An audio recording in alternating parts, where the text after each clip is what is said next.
Jackson must fancy his chances here. When he won at Alton Park last time, he started off the second row of the grid and absolutely fired the car through the two front row, and he must fancy his chances here into the first corner as well. But if his screen's misting up, that's not a good sign.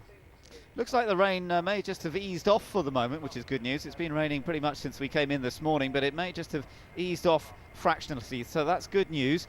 Still no doubt about its full wet conditions for the start of this race. Just a quick mention about some of those other guys. Jason Plato starting in 9th place then, so he's just inside the top 10. But Vauxhall really had the worst day of all in qualifying. Fabrizio Giovanardi had an engine problem. He's had an engine change. In fact, Plato's had an engine change from yesterday as well. Giovanardi starts in 15th place, so way down the grid. Remember, he is championship leader. There he is. We're on board with the Italian series leader. He's carrying 45 kilos of ballast, but he starts in 15th. And Vauxhall's other car, even worse, it's right at the back of the grid. Tom Chilton will start 23rd and last. He's carrying 9 kilos of ballast, and the reason for that, Tim, was that he was underweight after they scrutinized the car in qualifying. Yeah, the car's checked after qualifying, and he was incredibly found to be underweight. Perhaps they forgot to put that 9 kilos in. Apparently what it was is he's lost 5 kilograms in weight since the start of the season when he was weighed initially at the beginning of the year. The team has not made enough allowance for that when it was low on fuel. Yeah, well, qualifying, obviously you run the car as light as possible, but you still have to keep a careful check on it. The team weigh the fuel and weigh the car. They need to check the driver at regular intervals as well, because he would have actually been 5th on the grid. Yeah, so a big reversal for him. That's right. Bad news for Tom Chilton, that was. And so Vauxhall's weekend can only get better, one hopes, from here. Away they go then on the formation lap. Let's take a look at the grid. Gordon Shedden on pole position for the 2nd time this year. He won at Alton last time out. Darren Turner's a race winner this year as well, and Croft in the 2nd race of the day. Matt Neal lines up in 3rd place. Great track this for Matt Neal. It's his local track. He's had great success here in the past. Matt Jackson lines up alongside. This is his best qualifying performance so far this season. Mike Jordan lines up in 5th place. He was on the podium here last year in the Integra. Colin Turkington is 6th. Struggled a little bit with the low grip surface of this Donington Park circuit. Next up is Adam Jones, another fine effort for Team Aircool's driver there. He's alongside Matt Allison, who's also had his best qualifying performance to date for Motorbase Performance. Jason Plato, though, as we said, lines up in 9th place, struggling a little bit for pace, hit by the ballast that he's carrying. Alongside him is Tom Onslow Cole in the 2nd of the Team RAC cars. Now we've got a driver back in the series. Tom Ferrier lines up in 11th place. He's taken over the Motorbase car from Gareth Howell. Aircoot's qualified in his best performance in 12th position. He's just outside the points there. Simon Blankley lines up in 13th position. Owen Murray is 14th. Had all sorts of problems with clutch and drive shaft, and yesterday morning did Owen, so he'll be hoping for better things today. Giovanardi in 15th place, as we mentioned, and he's got David Pinkney's ATEC Alpha 156 alongside him. Behind them it should be Jason Hughes, but I gather that Jason Hughes was in the pit lane a few moments ago, so he may not be starting from 17th on the grid. 18th, Richard Marsh. Behind them, Chris Stockton, who went through 2 cylinder head gaskets in yesterday's sessions. So let's hope BTC Racing have got the car sorted for today. Martin Bell is 20th in his BMW. John George lines up in 21st place, but he had an accident in qualifying yesterday, so that rather dented his efforts to go further up. Fiona Leggett starts 22nd, and at the back of the grid, as we mentioned, starting last is Tom Chilton in the 2nd of the works of Vauxhall's. Cars have already made it back round onto the grid, so Tim, we're all set for the start of this one. Yes, and there'll be some anxious moments further back on the grid, because it really is difficult to see, but focus all on the start. A lot of different driving techniques required in the wet, but the first one is to get as much traction as you can off the line, and the drivers will slip the clutch more than normal, try and get the car just rolling away and not create too much wheel spin. So everybody into position, are we? Look for the BMW, the white and black one, particularly on the 2nd row, that of Matt Jackson. Let's see if he can come through. Round 16 of the Dunlop MSA British Touring Car Championship from Donington Park, about to get underway. It's Gordon Shedden who will try and lead them away from pole. Good start from Darren Turner, and here comes Matt Jackson from the 2nd row in the white BMW, and he's going to certainly go for it on the run down towards Redgate Corner. It's Jackson who gets in front. What a magic start from the 2nd row. Jackson leads, Shedden goes into 2nd place, Darren Turner's in 3rd, Matt Neal in 4th, Mike Jordan in 5th now. Can they all get through here? Oh, look at the Vauxhalls together. Chilton coming from the back, and he's already alongside Giovanardi. Yeah, magic start from Chilton, but Matt Jackson it was. Got a great start down the outside, aggressively cut across towards the inside and blocked off Shedden into the first corner. And it was Matt Neal that got too much wheel spin off the second rope. One of the Vauxhalls. That's Chilton. It is. So Chilton has gone off after that great start that he made, and maybe in a bit of contact down through Craners. It's often a place where you get a bit of door banging going on. And look, Jackson's lost the lead. Jordan off as well. Jordan's off, but Matt Jackson has lost the lead. Gordon Shedden was in front, I think. Or was it Matt Neal? We'll have to check that. It might be Matt Neal that's taken the lead of this race, but it certainly wasn't Matt Jackson when they came into shot there. And Mike Jordan trying to rejoin the fray once more. Yeah, Darren Turner's now alongside Jackson as well, and we'll have the inside for the chicane, and Matt Neal's going to try and get underneath. Look at the power of that BMW. That's a very quick car, but he's definitely on the outside. Matt Neal will try and block him out as well. It is Shedden who leads. It's Turner in 2nd place. Jackson squeezes into 3rd. Then it's Matt Neal in 4th place. So Gordon Shedden did get the lead back from Matt Jackson there. And Jackson, after that fast start, now finds himself battling for 3rd with reigning champion Matt Neal. We've got a car off down at the chicane. It's Tom Ferrier who's gone straight on down there. The first race back in British Touring Cars. He raced the last race of last year, and that's an unfortunate start, but I don't think any damage done to the car, which is pretty crucial. Yeah, it's crucial for Motorbase. They've spent most of the year in a body shop between races, but Shedden is building a little bit of a lead, but Darren Turner, with a bit of a slide there, so difficult down the Craner curve to get the car slowed up. He's coming up down the inside now. That looks like Adam Jones past Turkington. Great move. Yeah, Adam Jones, the Solihull racer, absolutely on it there as he came down through Old Hairpin, and look, right behind them is Jason Plato as well, and Jason can see this as a chance to score points over Giovanardi. Giovanardi's down in 12th position at the moment, so in terms of outright championship standings, is looking good for Jason Plato, even if he's a long way down. Let's see if we can find out what happened to Tom Chilton here. Tim, he's back in that group, trying to go alongside. Chilton's trying to make it 3 wide down the Craners, and it just won't go, and he loses it, goes off at high speed. Oh, he's very lucky there. Apparently he's just gone off again, I gather. Let's just see. This was actually on that first lap still. This was Mike Jordan just locking up in the background there. It's very slippery there at McLean's, and he just locked up. The thing the drivers have to do is get their brake balance adjusted very quickly for these conditions. And he obviously had too much, but this is Chilton going off again in the background. Yeah, may have been a bit of contact with another car there, I think. Difficult to see. He was battling with John George, but poor old Tom Chilton, this is not going at all well. Meanwhile, Pinkney's off. Dave Pinkney's off. They're off all over the place. Where do we look next? Meanwhile, let me tell you that Giovanardi's got up into 10th, and look, Matt Neal's got up into 3rd place. He's ahead of Matt Jackson. So it's now Team Halford's leading, Sayat in 2nd, Team Halford's in 3rd place, the privateer BMW, Matt Jackson, next up in 4th position, 5th place Adam Jones, 6th place Colin Turkington, 7th Tom Onslow Cole, in 8th it's Matt Allison, 9th Jason Plato, and interestingly, Giovanardi is now right behind his big rival Jason Plato. They're running 9th and 10th. Yeah, it's a really delicate balancing act here. The cars are sliding around all the time, and the driver's just trying to keep control of it. There's Matt Jackson running wide, and that's what allowed Matt Neal to get through at Redgate there. Just couldn't slow the car down enough. He was lucky not to get on the grass and slide wide. No, he did well to stay on at all there, because once you get to the edge like that, it's very easy to disappear into the gravel. Look at the battle for the lead. This is good between Gordon Shedden and Darren Turner. Nothing to choose between the two of them. The Sayat going well. Oh, we've got more problems. Oh, that's Ferrier and Chilton. Chilton involved again.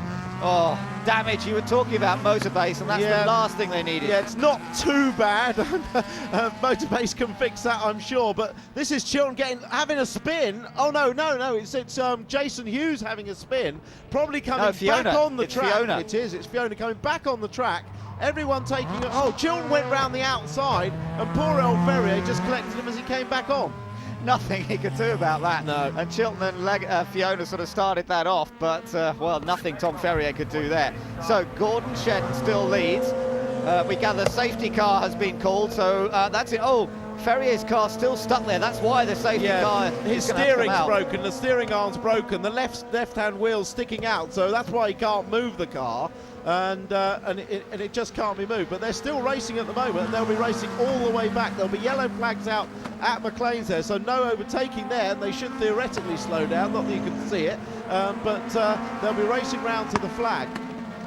Interestingly, Plato's got ahead of Allison, just noticed as the leaders came through there. So Plato is now into 8th, Allison 9th, Giovanardi 10th. So there is a buffer zone between the two big rivals at the moment in the shape of Matt Allison. But it is Gordon Shetton who leads. As they come down this time, they will be collected by the safety car, and they'll all have to queue up. Darren Turner looking like the danger man here, running in second. Oh, Matt Neal nearly running straight on there. Did he make it? Did he make it? He's creeping around the corner now. He'll be pleased to see that safety car if he gets across, but I can't see it. No. I can't see that safety car, and they look like they're still racing. But the board is up. The safety car board is up.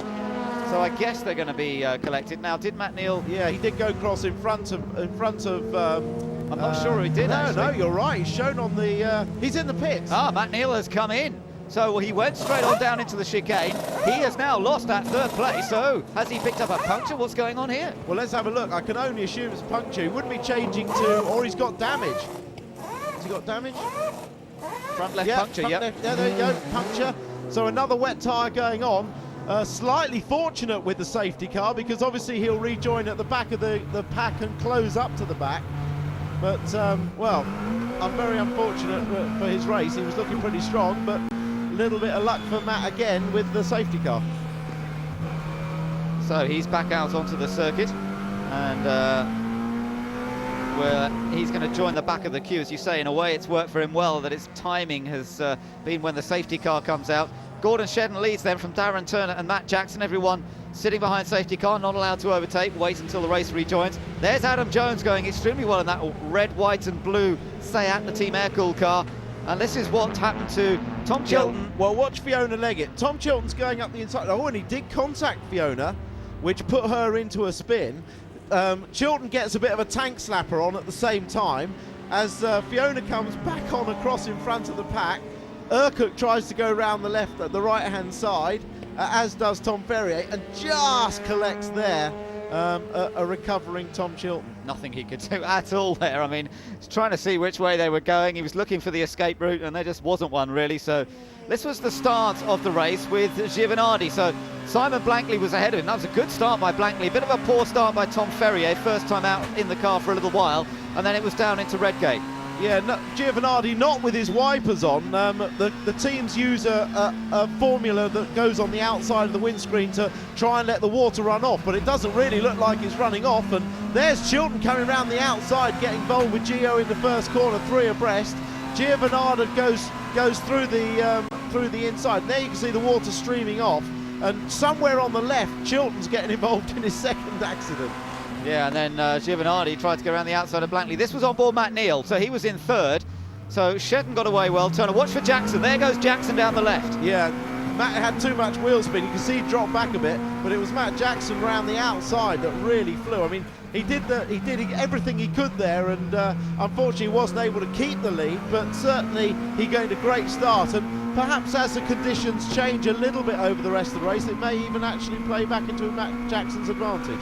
Matt Neal, as we know, has been in the pit since then with a puncture. Very unusual to see that, a puncture in all wet conditions. So I don't know whether he picked up some debris. It's possible because, of course, there were a few bits of car around up where Tom had his little accident. Well, the 2 Toms had their little accident. That's where Matt Jackson went off wide at the old hairpin, and that's what we didn't see, and that's how Shedden got the lead. But interesting, you can see Matt Neal's using his wipers, and he's got the Rain-X film to let the water run off as well.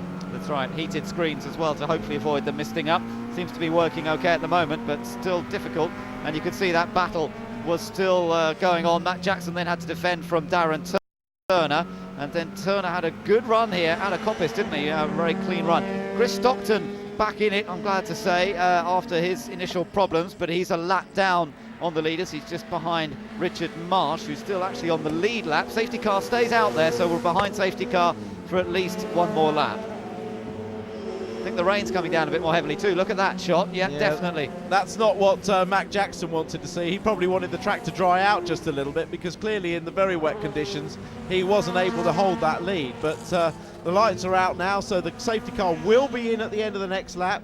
Marsh and Stockton just trying to get on the back of the tail of the crocodile there. Matt Neal, interestingly, is not actually at the back of the field. He's actually in 16th place with Chilton right behind him. So Matt didn't drop all the way back. That pit stop's done fairly quickly, and he rejoined, assuming the pit lane was still open at that point, he rejoined and didn't fall right to the back of the queue. Onslow Cole just sliding around a little bit, but sort of getting a feel for the amount of grip in the car as much as anything. The two BMWs, the two Team RAC cars running 5th and 6th, but it's the Matt Jackson BMW that's the first of that brand of car so far. He's running in 3rd, and then Adam Jones now in 4th. Those guys having moved up as a result of Matt Neal's problem. A little bit of debris there, but that shouldn't... That's just a brake duct, and I should think that's probably up where Ferrier hit Leggett. It's just a little bit of a plastic brake duct, but no great danger there. So everybody heading up through McLean's. They've got to come through Coppice down the back straight and then into the chicane, and then we'll get this race underway once again. So Gordon Shedden, who won 2 races here at Donington last year when the Team Halford's cars were the Honda Integras, and a year before that Matt Neal had taken 2 wins in the Honda Integra. It's always gone well, the Integra. This year, of course, they've got the new Civic. They've already had race wins with it. Now, what's that going on there? That's Richard Pinckney? Dave Pinckney, yeah, well... struggling to catch up with the back of the queue, but that he needs to get going. Here goes Shedden. Here we go, race restart time, and it's Gordon Shedden who leads him across the line as we have now completed 7 laps. We go on to lap 8 out of 19. More laps being added because of the safety car. Turner in 2nd, Matt Jackson in 3rd, then Jones, followed by Turkington. Onslow Cole under pressure from Plato here. Jason Plato really trying to make the most of the traction of the front-wheel drive car. He's got Matt Allison behind him, and this could be a bit of a tight squeeze as they come down Craner curves, but Onslow Cole's just got enough to move across ahead of Jason Plato. Plato still with a chance of scoring better than Giovanardi, his big championship rival. Giovanardi's a little further back. Look, you can just see the green and red colours of the Vauxhall next in the queue behind Matt Allison's car. It's so important to stay off the curbs on the exit of the corners. You touch those painted curves on the exit of the corners and instantly the wheel spin starts. Doesn't matter whether you're front wheel drive or rear wheel drive. So trying so hard to stay off those curbs on the exit. Yeah, crucial that you do, and it's got to be all about accuracy and concentration in these conditions. Towards the back you could see Matt Neal running down in 16th place. He's got to try and fight his way back up the order after that initial puncture. On board with Fabrizio Giovanardi running in 9th place. That's Matt Allison you're looking at. He's still not running the wipers, Tim. No, that's horrendous vision, isn't it? It actually looks like the screen is misting up. In fact, the screen is misting up. So, and you can see trails of condensation on the inside of the screen. So he's got terrible vision. Yeah, that's the real problem. They should have heated front screens that should work in these conditions, but sometimes they don't always work as well as they should do. Shedden this to Murray's off. Owen Murray in the Alfa Romeo. He's taken a wild ride. So's Erkut, the Turkish driver. So they both lost some places there. They were running in about 14th position. Let's see if we can find out what happened. Look further down the group here. Let's see if we can spot that. Was just straight on by Murray, but presumably Erkut did likewise. Yeah, and Pinckney went off in sympathy as well. I mean, Pinckney's certainly exploring all parts of this circuit in the pursuit of grip and some novel lines. Still the leaders, Gordon Shedden still controlling this race from Darren Turner in 2nd place. Little gap back to Matt Jackson in the BMW in 3rd. Oh, Blankley off. Simon Blankley off just ahead of Matt Neal. Managed to hold it and get back onto the track once again, but he was running in 11th place. Potential to score some points here, but I don't think it's going to happen for the likeable Simon Blankley, who puts his whole heart and soul and mortgaged himself pretty much to the hilt to go racing this year. Let's see what happened here, Tim. Yeah, this is Matt Neal behind. He tries to jink out, but just catches Simon on the back and puts him into a tank slapper. I don't think that was deliberate at all. He was just looking to move across, and perhaps Simon braked a bit earlier than he thought.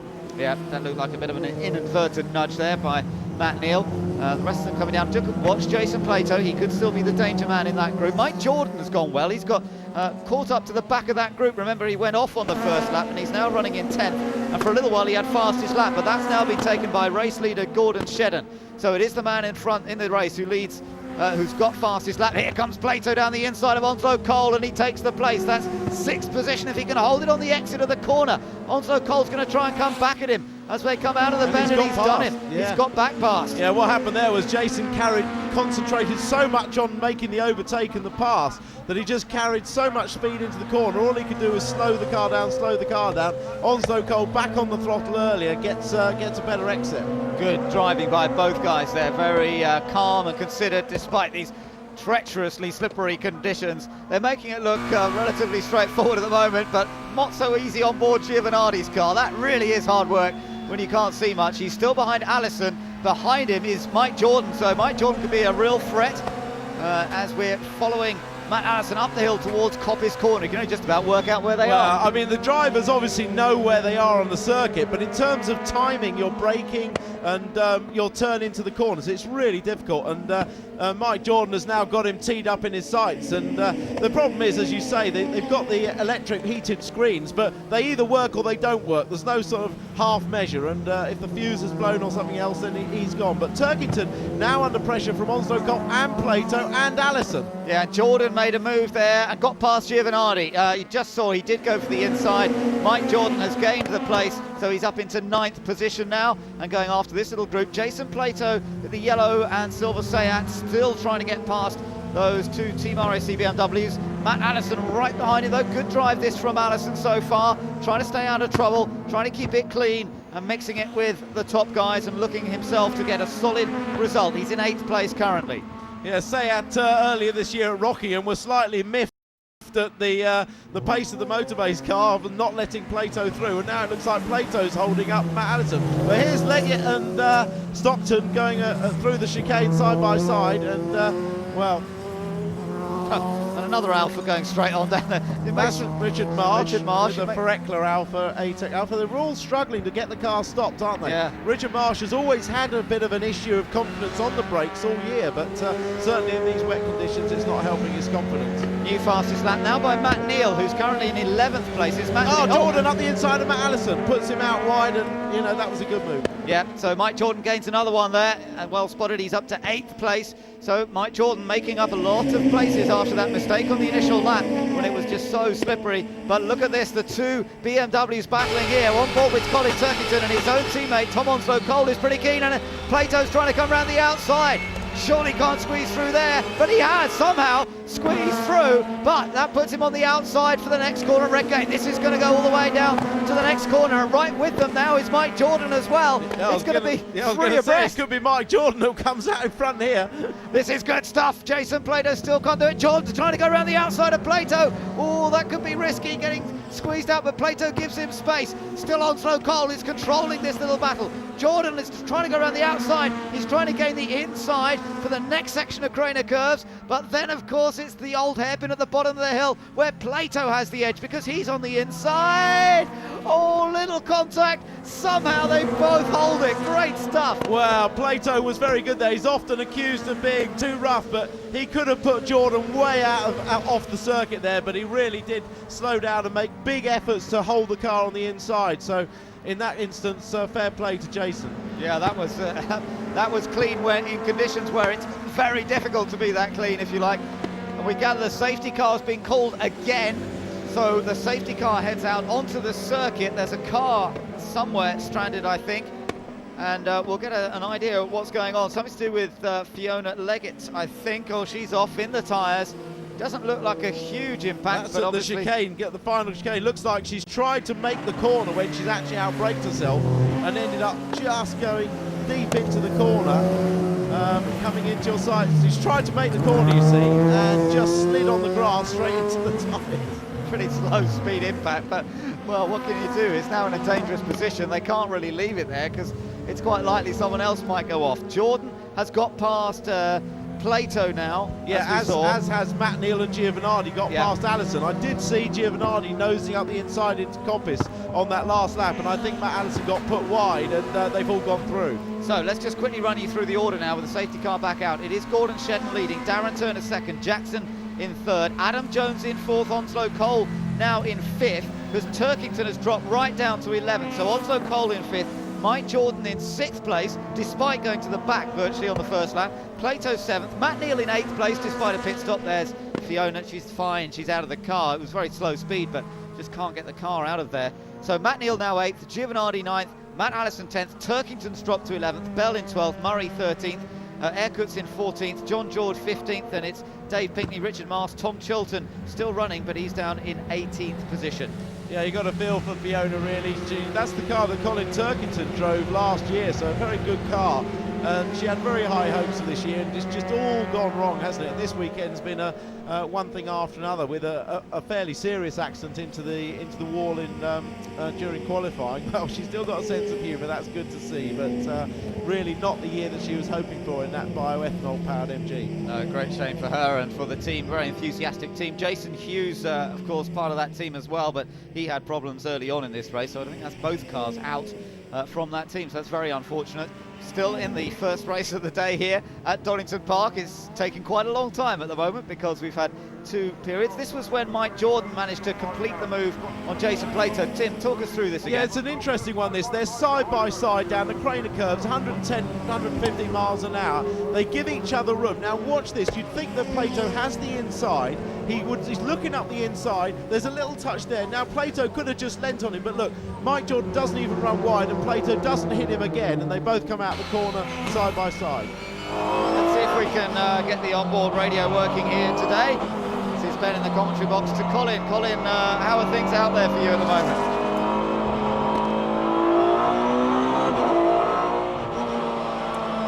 Could you repeat that, please, Jeff? Repeat.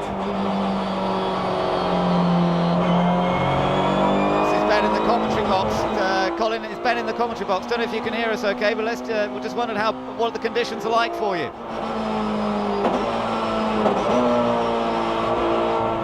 I think we're struggling a little bit with those conditions at the moment. Look at the rain coming down now, Tim. Yeah, it's absolutely horrendous. I think we probably confused poor Colin there. He thought it was Jeff Kingston talking to him on the radio, didn't he? But there you go. Anyway, he's got his head and everything else full of these conditions. I mean, you know, his heartbeat's going to be up around the 200 mark, and it's full attention, and the conditions just getting even worse as we speak.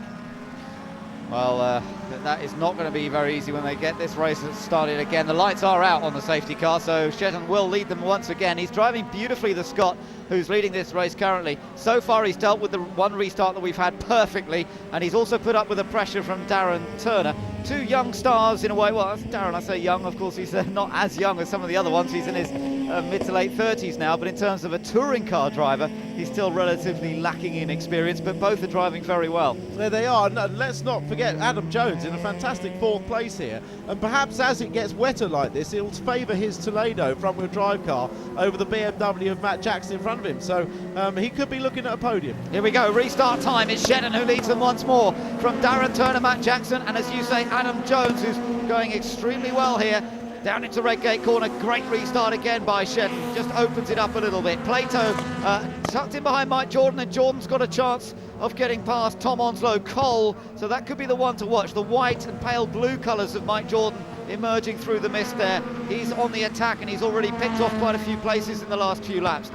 Shedden now with a big lead. Martin Bell has spun out of Redgate corner. Rear-wheel drive BMW lights up, gets him on his way once again, so that's dropped him to the back of the pack, and the leaders are safely through the old hair. Are they? Oh, Giovanardi runs a bit wide. That's not what he needed at all. No, but with his vision inside the car, I think we can probably forgive him, can't we? Because the conditions have got worse. He can't see anything anyway, and that's allowed Matt Allison. And here we go. Oh, Matt Allison up the inside, little touch side by side, and that was what led him through. So, yeah. Let's see what this is. Look at this. This is going to be a bit of a clout. This is a replay. Bosch there, where you got knocked on the grass. And Matt Allison just basically ran out of grip. I don't think he really meant to do that. That was why what we saw. Oh, Bell's off again this time. I'm not sure he's going to get out of that. He won't get out of that one then. And there's been contact with John George as well. Oh dear, oh dear. Well, let's see. If John George can get the car moved, then we don't need another safety car, and he can. These conditions, Tim, they're just getting worse. Oh, John George has lost it. He's lost it on his own. And I think that, to be fair, Martin Bell just went off in sympathy. Yeah, I think you're right. It's just so slippery up there that it caught John George out, and then it caught Martin Bell out. Quite there you are. Totally. He saw the yellow flags and panicked. Something like that. Oh, look. Now, Jordan has... Jones is third, as I predicted. In these wetter conditions, that Seat Toledo front-wheel drive car has picked up third place. Yeah, and also what's happened... Oh, no, Jordan's touched Matt Jackson. Is he going to hold it? Oh, he's going to have to boot it, try and get through the gravel now. Yes, he has. He can get back on again. And Tom Onslow Cole's lost a lot of places as well in all that. He's down to 7th position now. So the BMWs seem to be struggling in these really, really wet conditions. And now Jackson with that bit of contact with Jordan. Well, he's certainly lost out. Yeah. So that means he's dropped several places. Take another look. Well, this is on board with Jackson now after that little slide. He just holds it. But you're right, in the really wet conditions, the front-wheel drive cars do have an advantage. If it's just damp or surface water, then the BMWs are very good. But in these sort of conditions, front-wheel drive is the way to go. Well, Mike Jordan gains 4th place as a result of that, but Adam Jones, oh, there's Onslow Cole, he struggled again, he's off on the side of the track. Of course, the front-wheel drive car has its engine over the driven wheels, so you've got a bit more weight bias over the wheels that are pulling. In the rear-wheel drive car, you don't have that advantage. Let's just see, well, we saw the end of that, Yeah. but there was obviously a little bit of contact. But look how fast the car spins on the grass. There's just no grip at all. But Turner's coming under pressure for Mike Jordan now. Well, I think Turner had a little bit Sorry, of an Adam Jones coming under pressure for Mike Jordan, and I think Turner had apparently had a little bit of a moment at the chicane a moment ago. So, I mean, everybody suffering here, and it means that Jones is now into 2nd place. Shedden is your leader, there he is. Now, look back, Adam Jones is in 2nd. This is fantastic for Jones. Jordan is in 3rd place, Plato is in 4th, Matt Neal is in 5th, Allison is in 6th place, 7th position now Turkington, and Taron Turner's dropped all the way to 13th place. Yeah, well picked up. I hadn't spotted that, but yeah, that's a disaster for Darren Turner. He's been driving so well, but it's great for the independents, isn't it? Look at Jones and Jordan, 2nd and 3rd. I don't think we've had 2 independents like that on the podium for a while. No, that's right. This is great stuff. Remember, this is Adam Jones's. It's only his 3rd meeting in touring cars. He hasn't done all the events this year because the team that runs the car is also busy running cars in the World Touring Cars. And the Solihull driver, this is very much his local track, as it is for Mike Jordan. He's from Sutton Coldfield, so they're local rivals, if you like. And here they are running in 2nd and 3rd places at Donington Park. Now, what happened to Matt Neal? This was on board Matt a moment ago. This was when Onslow Cole went. In actual fact, it looked like Onslow Cole was losing it in any case, and whether there was a little contact or not, Matt Neal couldn't avoid him. He did back off. You could hear the throttle lift off, but there's no way you could avoid him there. So Gordon Shedden's got a comfortable lead in this race at the moment. That's the battle for 2nd. Adam Jones there, then Mike Jordan, then Jason Plato not far back either. And amazingly, Matt Neal is in 5th place in this race. There he is behind Plato. He'd been in for a pit stop, remember. He had to change a front tyre. And he's now through. He's through. He's got past Plato. He's in 4th place, Tim. Yeah, well, coincidentally, that new left front tyre is actually going to work to his advantage here as we see Stockers go off again. But yeah, that new left front, which is the tyre on a front-wheel drive car, does all the work round here. Brand new tyre in these conditions to give him advantage. Pickney stacked it up again. Oh dear, oh dear. It's just so difficult out there to judge your braking. On board with Matt Neal, and look at the focus and concentration in those eyes. The double champion is absolutely focused on getting this car around the track in one piece. He's been in the pits, he's now up into 4th position. His teammate leads the race, remember. Matt Neal has got the fastest lap in this race, and he's now putting Mike Jordan under pressure for 3rd. He could still take a podium spot here despite making a pit stop. What a remarkable run by Matt Neal. Well, helped by the safety cars and a new tyre as well, definitely, but a fantastic drive by him and also by Plato to bring the car up to 4th. But that's down in the Air Cool Engineering team. That's Adam Jones's team. Yeah, it is, and for Adam Jones running in 2nd, what a story. We're going on now to the last lap, so can Jones hold on to 2nd? Will Jordan hold on to 3rd? He's still under pressure from Matt Neal. There's the race leader. I don't think there's too much doubt about Gordon Shedden, the man who works at Knockhill in Scotland as the business development manager. He's not unfamiliar with conditions like this. He lives with them quite a lot up there, but I tell you what, he's driven brilliantly. Erkut Kaziliamak, he's off. Shame that he had a chance of maybe getting into a point scoring position today, but it hasn't happened.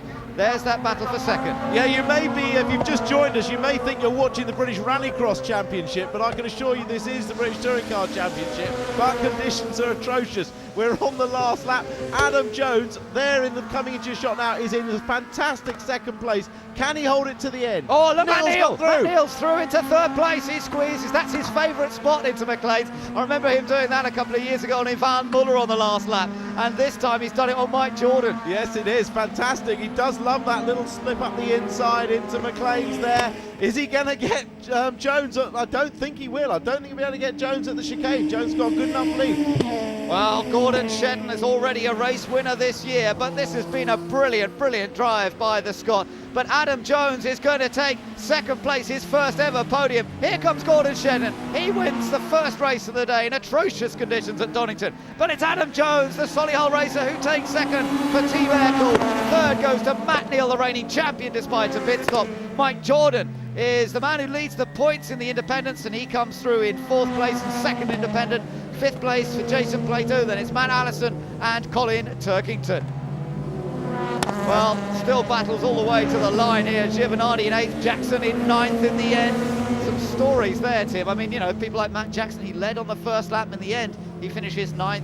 Onslow Cole in 10th place, just the 1 point after all that hard work. Yeah, I mean, Shedden was the one that was sort of in control, apart from on that first run down to the first corner when Matt Jackson got in front of him. It's been Shedden all the way, but there's back in the Aircool Engineering garage, absolutely delighted, phones getting out, texts being sent, quick yippee, good result.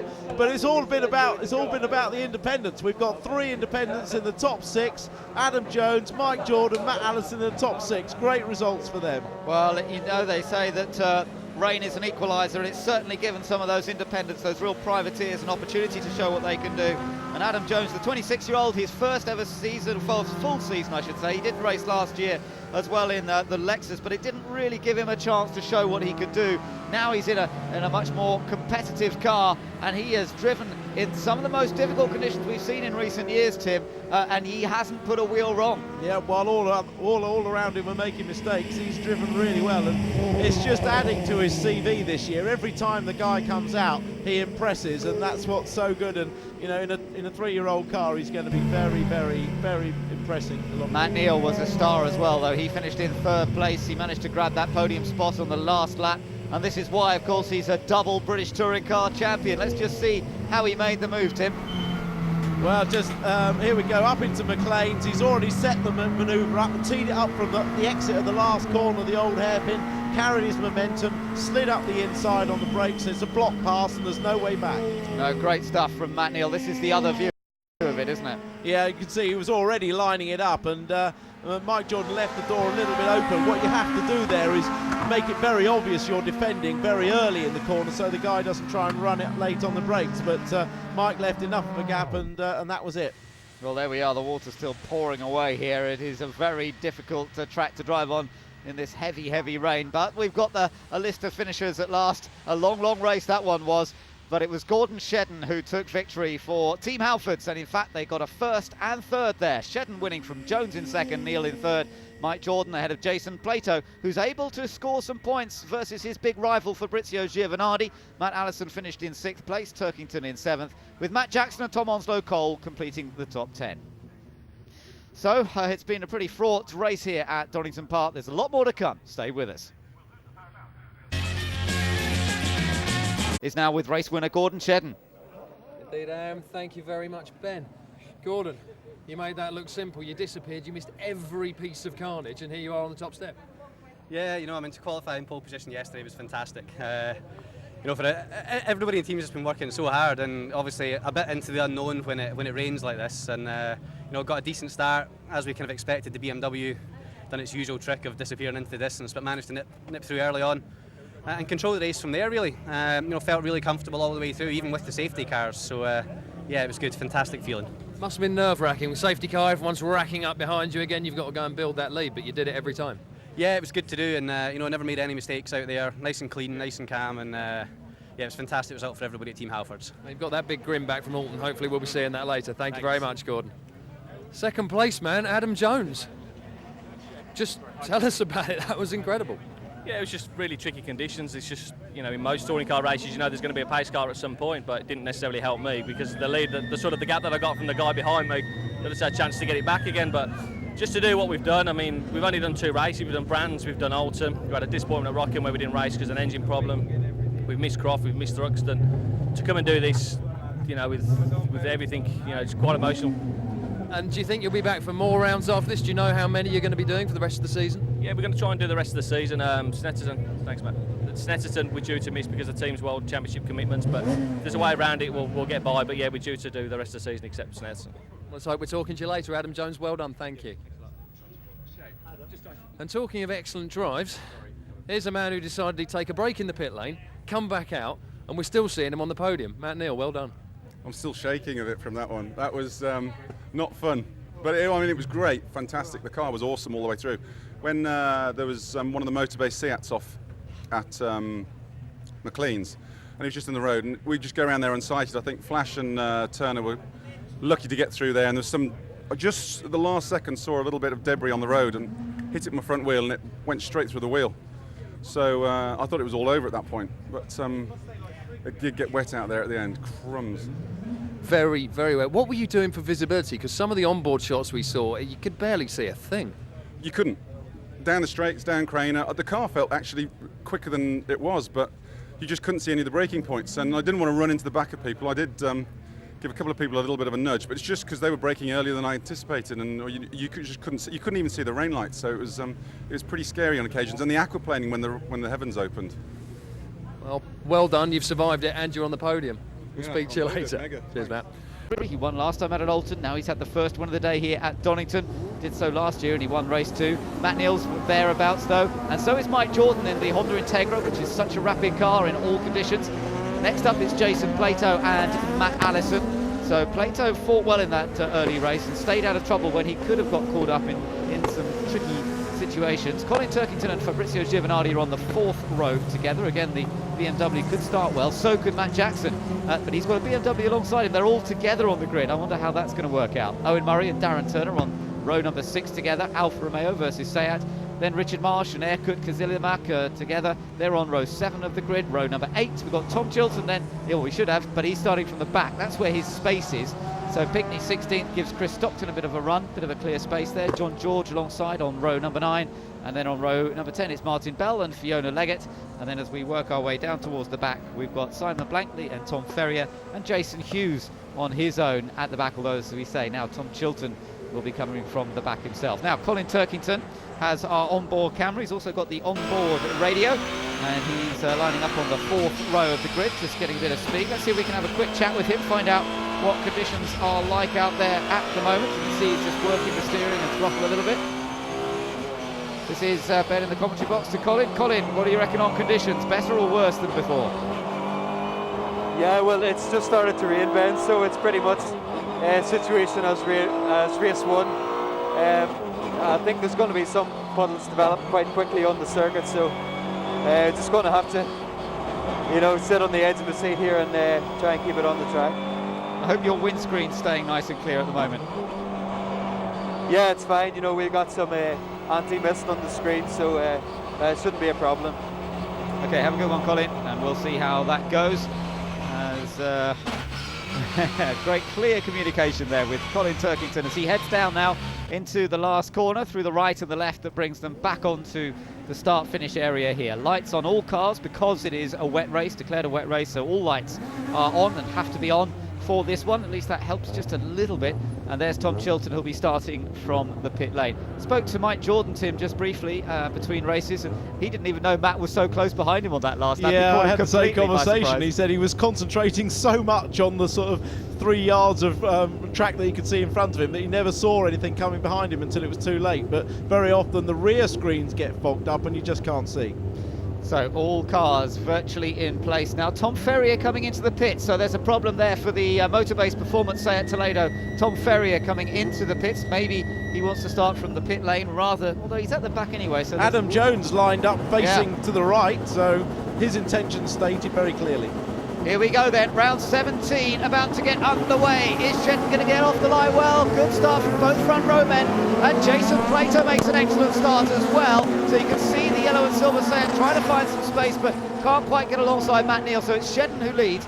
Adam Jones in 2nd place. Matt Neal's still in 3rd. Everybody so far being reasonably well behaved. Matt Jackson going on the outside there. Oh, and he gets squeezed onto the dirt and onto the mud through the puddle and gets back on with Mike Jordan on his inside. Darren Turner trying to make up some ground as well. Down through Craners. This is where we saw some trouble earlier on today.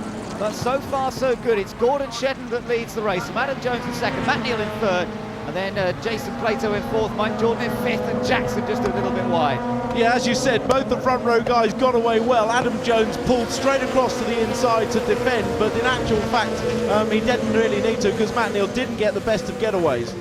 Well, Shedden's making most of this, and look at Matt Neal now with a chance of getting alongside Adam Jones. Couldn't quite finish the move there. Jones gave him the space, but Matt Neal couldn't quite get alongside, and this is all giving the other Team Halford's car a chance to make a little bit of a break, and that's vital for Gordon Shedden. Further back you can see Matt Jackson, and Darren Turner's moved up a few places, so he's had a pretty good first lap. This is the race for 2nd position, and here comes Matt Neal, the reigning champion, a Donington maestro, and he's on the outside. Can he do that? That's John Jordan who's gone off over at McLean's. Can he make the move? Coming down, yes, he's got past. So he's got past. Matt Neal goes into 2nd place. Adam Jones back to 3rd, and now Jason Plato on the attack. Yeah, a good bit of late braking there from Matt Neal. Very brave on the first and opening lap to go round the outside there. Totally reliant on being able to brake later because certainly Jones had the inside covered. So good aggressive move from Matt Neal. He doesn't want his teammate to get too big a lead too quickly. So down the hill through Craner curves, fast section of the track. This flat out in the dry, not quite so flat out in the wet. And watch those curbs, they're very, very treacherous in these conditions. Down the hill, and Gordon Shedden and Matt Neal making a Team Halford's 1-2 at the moment. Still Adam Jones doing a fine job in 3rd place in the Team Aircall car. Right behind him though is Jason Plato. Plato now with a 2-point lead in the championship after that earlier race. And Giovanardi, his big rival, is in 6th place, only a couple of places behind, but not apparently quite as quick. Yellow flag at that area as they recover John George's car. Yeah, they've got the recovery vehicle there, so they'll pull that out without the need of a safety car, fortunately, and he'll get through. I noticed Adam Jones using a few different lines. Oh, and that's also Cole's gone off there in spite of the yellow flag. Yeah, that's a bit naughty. Shouldn't really be sliding like that. Was there another car involved? Let's see what happened. This, as you say, was under yellow flag, so they should have been a little cautious. That was looking back at Craner's. Don't quite know what that was about. Never mind. And down the hill towards the chicane. Jordan very wide there. I think he made a mistake. I think he's allowed Giovanardi through. Yes, he has. Mike Jordan loses 5th place, and Giovanardi has moved up one. So now Jordan's got to watch out for Darren Turner and Matt Allison. Yeah, right Turner just slipped past Allison on the way into the chicane there. Plato trying to get past Jones, and this is the battle for 3rd place. Couldn't quite do it there. The leaders just beginning to break away, and Plato wants to go with them. But watch Giovanardi, the danger man, who's now got up behind Jason Plato. Well, not quite behind him yet, but he's the next on the track. There you are, the view from the Italian's car, and it's his championship rival, Jason Plato, ahead, who's trying to get past of Adam Jones, who's a touch wide at the old hairpin. Yeah, Adam Jones is using a lot of the outside lines. If you stay on board, you'll see Adam Jones, 2 cars in front, uses the outside line at McLean's where they're coming up to now. Watch here. Follow the car. You see he goes slightly wider, comes in later, not as wide as he has been in the past because he's defending, but he was also doing that at Redgate. So Adam Jones looking for the grip on the outside of the track. This is older model Seat versus the latest version Seat. And it's very, very close as they come out of Coppice corner, but Plato's had a good run there. That was a good exit out of Coppice, and he's passed before they even get on the straight. Yeah, just superior traction, wasn't it? Really good traction. He turned the car tighter, got the power on, and just pulled past him even before the end of the corner. So Plato gains another position. Here we are, another quick replay of that. And Jones just skating a bit wide. Great grip on the inside there from Plato. Makes me wonder next time he might try that line. There might be more grip available. So Shedden still leads from Matt Neal in 2nd place. Plato now up into 3rd. Jones back to 4th. 5th position. Now what's happened to Giovanardi is he dropped back a little bit again, because I was expecting to see Giovanardi come through there in 5th place, and maybe he was, just still ahead, I think, of Jordan. The Alphas come through. They're all running pretty close together. You've got Pickney and Marsh running 12th and 13th at the moment as they come back down the hill. It still looks pretty treacherous, as you can see. They're still being careful. Yeah, there's Giovanardi. He's still there. Ahead, a little bit of a gap to him, to Mike Jordan. And then Matt Allison, he's running in 7th place. Darren Turner in 8th. Matt Jackson in 9th. And then Chris Stockton's going well in the Lexus. Been out of luck with that car, and they've had all sorts of problems with the engine this weekend. But that's more like it. Chris is a top racer. He's a winner in British GT races. He's been a Le Mans racer, and he's got that Lexus in the points already here. Now riding on board with Matt Neal. Man who's had so much success, Tim, here at Donington. Remember that £250,000 win he had in the 90s? He's had some important successes here since then as well. He loves the place, but is he going to push his teammate? Well, I think he will. You know, I mean, they're both fighting from sort of a rearguard action in the championship point of view. So whoever's quickest will definitely go for the win. Here's Chilton just getting through the traffic all across the curbs as always. He gets past Martin Bell. Don't forget he started from the back, and that's Ferrier behind. Now Ferrier we saw come in the pits. He obviously came straight back out again, and he's running a poor position on the track. This is a battle for 17th and 18th position. Yeah, it's nice to see Tom Ferrier. He's in the blue, black and orange car, but Martin Bell doesn't want to let him through that easily, but surely he can't do much. Here's the battle for second now between Matt Neal and Jason Plato. Plato enjoying the wet conditions, I think, from the Seat, because he struggled in the 3 practice sessions on Saturday, carrying maximum ballast. He just seemed to struggle for pace, but now he looks very much on the pace here. And in the background, you can just see that Jones has been caught by Giovanardi as well. So we've got a couple of dices to watch. Here they come up the hill. The view back from Matt Neal's car. You can't see a great deal, but that is Jason Plato sitting in behind him. Yeah, Jason Plato set the quickest lap of the race last time, some 0.2 of a second quicker than Matt Neal in front of him, and 1.5 quicker than Shedden leading the race. So at the moment, Plato's got the car working very well. But is he going to find a way past Matt Neal? That's going to be a tall order. These two are, of course, great rivals, and there's no love lost between them. They've had a few incidents over the last few years. Plato and Neal, of course, were the two major championship protagonists last year, but this is the main protagonist this year. It's Giovanardi in the Vauxhall. He's trying to have a little bit of a look at Adam Jones. Just watch the mud there that Jones kicked up a moment ago. Is that a bit of tactics? Yeah, well, I mean, obviously Adam Jones used to be a motocross rider because he's learnt to kick up the roost in the face of Giovanardi, but you take any advantage you can. Look at that, he is pretty close, but I can tell you that Plato's even closer to Matt Neal. He's even on the outside of him going through Redgate Corner. Here comes Giovanardi. Whoa, that's Plato and Neal sideways, and they make contact, but Plato squeezes ahead. And in the background, Giovanardi was unable to get past. Well, they both did brilliantly to recover that. Well, there were recollections of Snetterton last year when they had a whole banging match to the flag at the end of the race there. There was recollections of that, but Pinckney, meanwhile, is still exploring the sand pits, but Plato is through. He is, so that puts him into second position. And Giovanardi can see that championship lead that Plato's managed to reopen just might stretch out a little further here. Matt Neal not able to fend him off there in the background. Jones is still doing a good job of keeping Giovanardi behind him. Let's see what happened. This is the onboard view. Yeah, we're coming down the pit straight, and I think we see Plato go to the outside. Yeah, he goes down the outside. Matt Neal defending the inside, so braking slightly earlier. Plato actually finding good grip there on the outside, but puts himself in a position where he's very close to Matt on the exit and contact and Benthel, but just shows how much grip there is on the outside. Yeah, now here we go. Yeah, Giovanardi attacking here for 4th place down the inside. Surely he's got the move made as long as he turns in. Yes, he does. Judged that well. Didn't go down the escape road that we've seen so many people do so far today in these wet conditions. So good judgment on the braking. That puts Giovanardi up one into 4th. So the two main championship rivals are gradually moving up the order here. Plato's got himself into 2nd. Giovanardi's got himself into 4th place. And there's so little to choose between these two aces in these conditions. As really both driving superbly well. Adam Jones, mind you, not dropping far away from Giovanardi. Mike Jordan still in 6th, Darren Turner in 7th, Matt Allison is 8th, and Matt Jackson 9th, Colin Turkington in 10th, Tom Onslow Cole in 11th, and Richard Marsh in 12th place. Stockton, who we mentioned earlier, he's dropped back down to 13th, and Jason Plato still the man with the fastest lap in this race.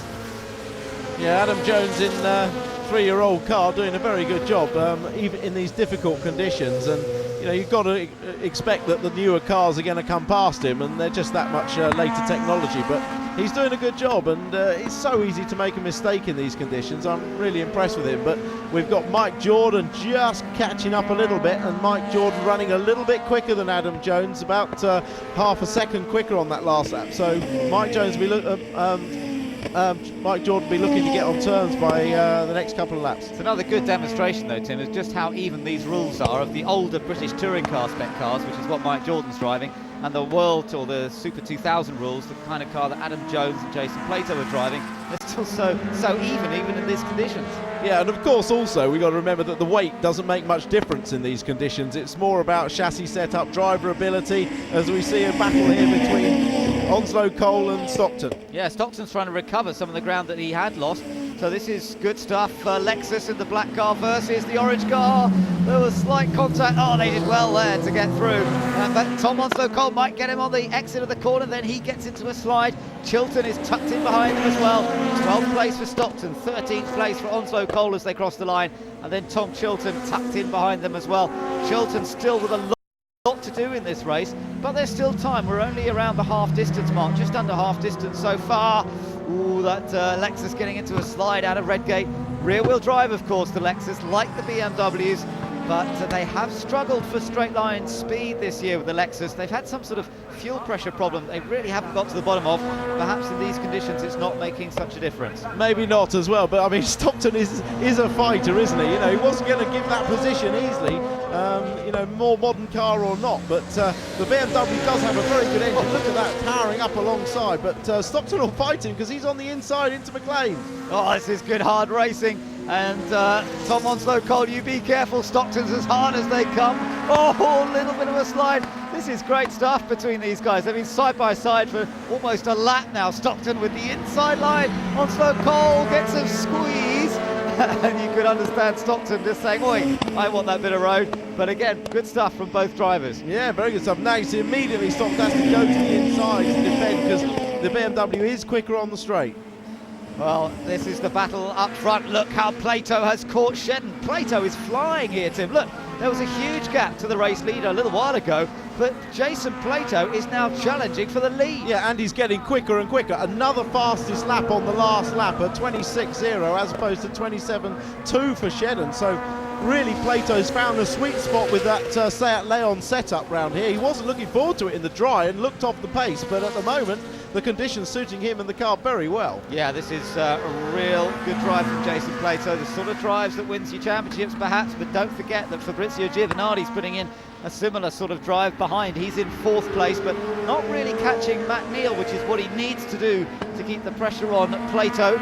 Plato now, has he got a decent run out of Coppice corner? Shedden goes to the inside, defends the inside line down towards the chicane. Plato will have to go to the outside if he's to try anything, but he's not quite close enough to actually draw alongside. So tight under braking at that tricky braking area into the chicane. Again, beautiful judgment by both drivers. No looking up, no running wide, and they come through still in the same places. Shedden leads, Plato second, then that little gap back to Matt Neal in 3rd, and then Giovanardi in 4th. Yeah, they did that whole braking and through the chicane with no more than 6 inches between them, so real precision driving. And well, it's good to see, isn't it? But I mean, of course, don't forget that Seat have a lot more experience with this car. They've run it for a couple of seasons now, so they have setups for the wet.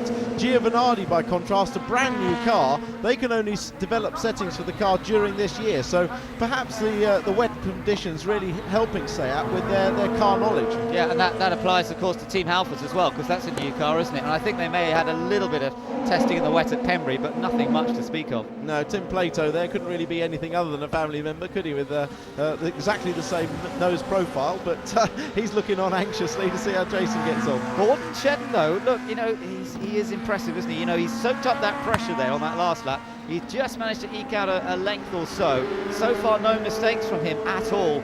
And Shedden is only in his 2nd season, remember, of touring cars. Double race winner here last year. He has been so strong, and the team are delighted, obviously, with the sort of performances he's putting in. But can he withstand the pressure over the remaining laps? They'll be coming across the line this time to complete 10 out of 16 and go on to lap 11.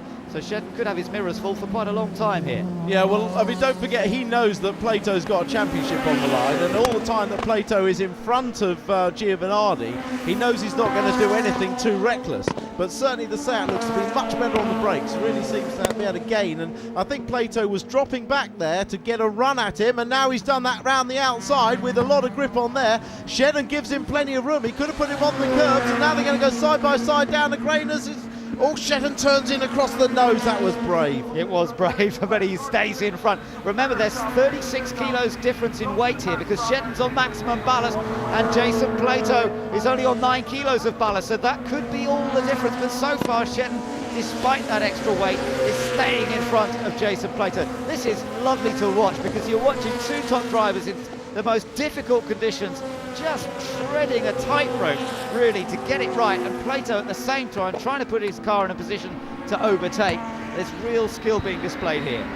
Yeah. Oh, and now is this the opportunity? It looked like Shannon ran a little bit wide. We know how tight the Seat can turn, but no, they both come out very equally. Yeah, he's good, Shetton. He recovers, isn't he? He makes a little mistake, but he's able to recover it. Little bit like Plato, we see Matt Neal do that often as well. Back down, and oh, he's left a bit of a space, has he? No. Jason thought about it there. You cannot leave any space in touring cars because there'll be a car in a space, even if it's not quite wide enough. In the background, meanwhile, Giovanardi has caught right up to Matt Neal. Yeah, we've got the two championship protagonists both fighting with a Halford Civic for first and second and third places. Jason trying that wide line in Redgate again, and Matt Neal going a bit, oh, there's a little bit of a nudge. Matt Neal was a bit wide. Giovanardi, here comes Jason Plato. He's got it this time.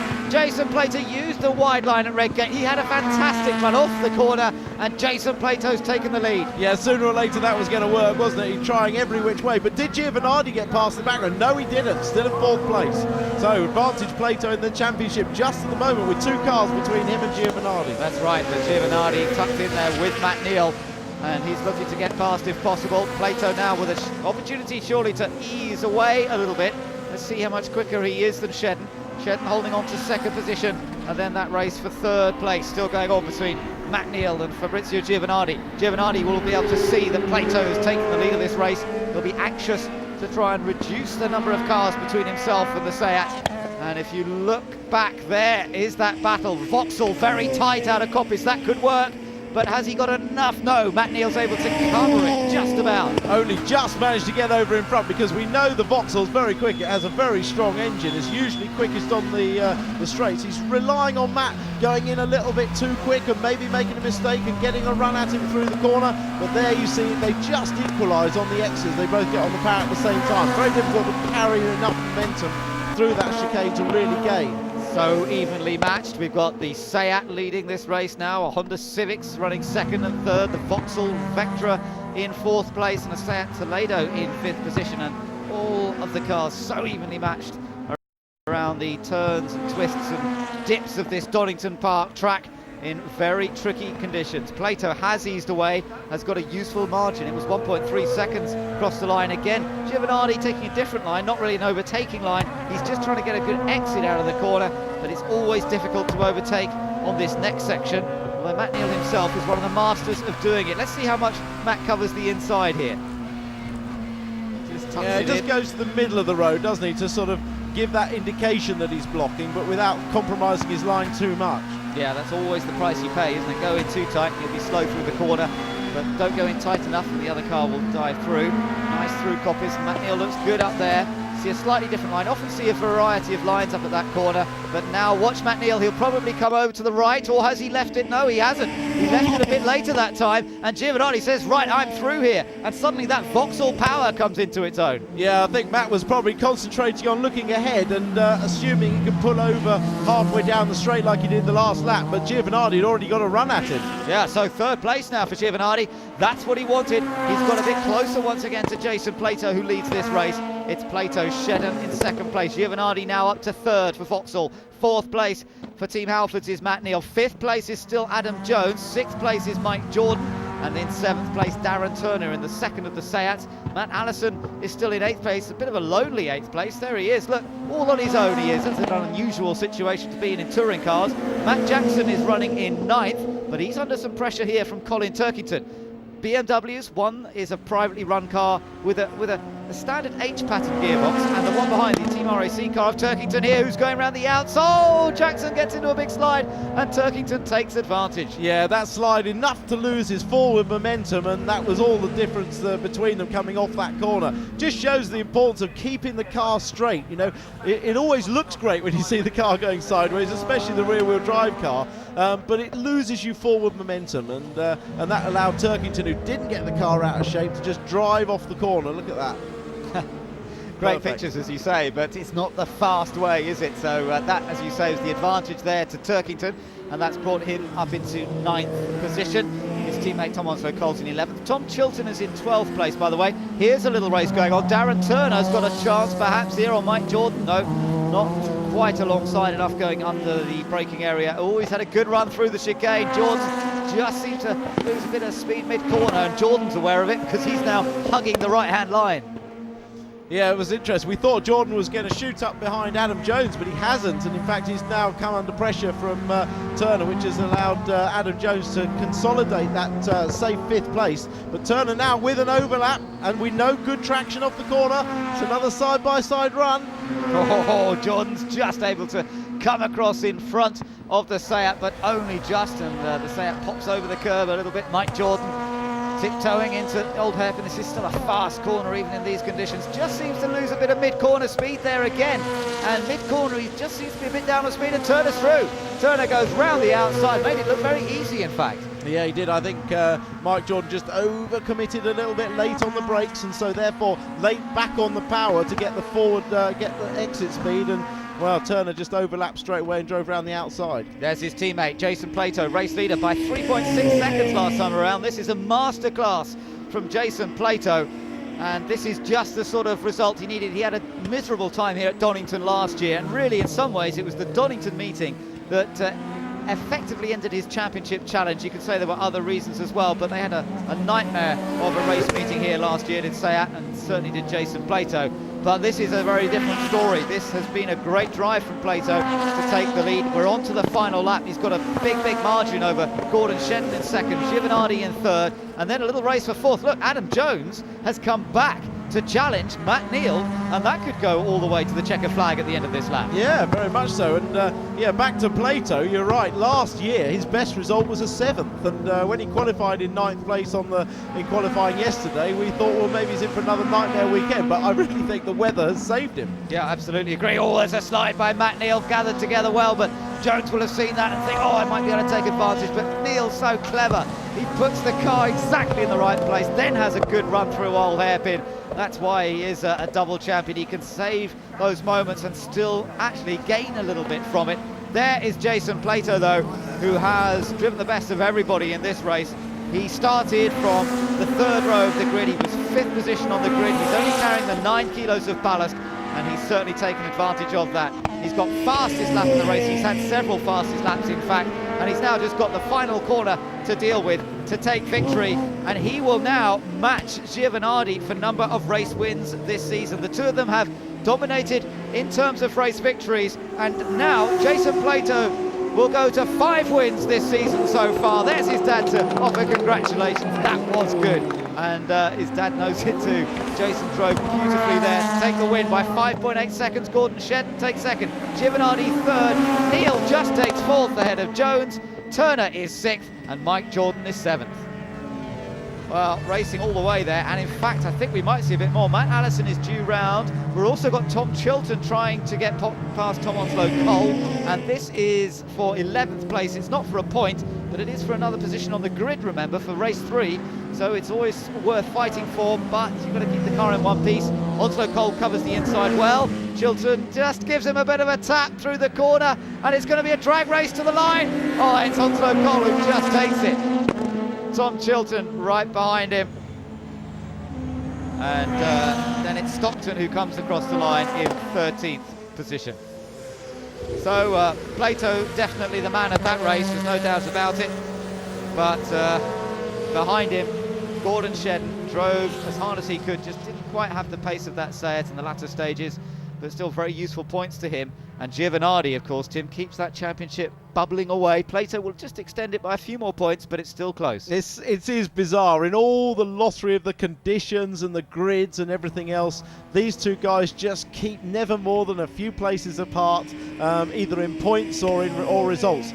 Sometimes one will have an up meeting, one a down, but then it balances out. But so far the class is coming together. Just listening interestingly to Colin Turkington's radio, his team saying well done, 9th place, but first rear-wheel drive car. He was saying that the oversteer and the rear of the car very nervous, lack of traction. We could see that, couldn't we? But certainly in these wet conditions, the front-wheel drive cars are enjoying a bit of an advantage. There's no doubt about it. Yeah, they seem to have the edge in these conditions, particularly as it gets a little bit more greasy and just dries off a little bit.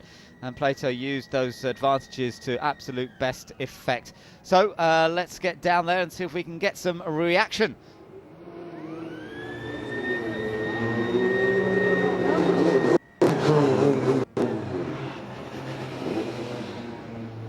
So we'll just wait to see when Jason gets out of the car.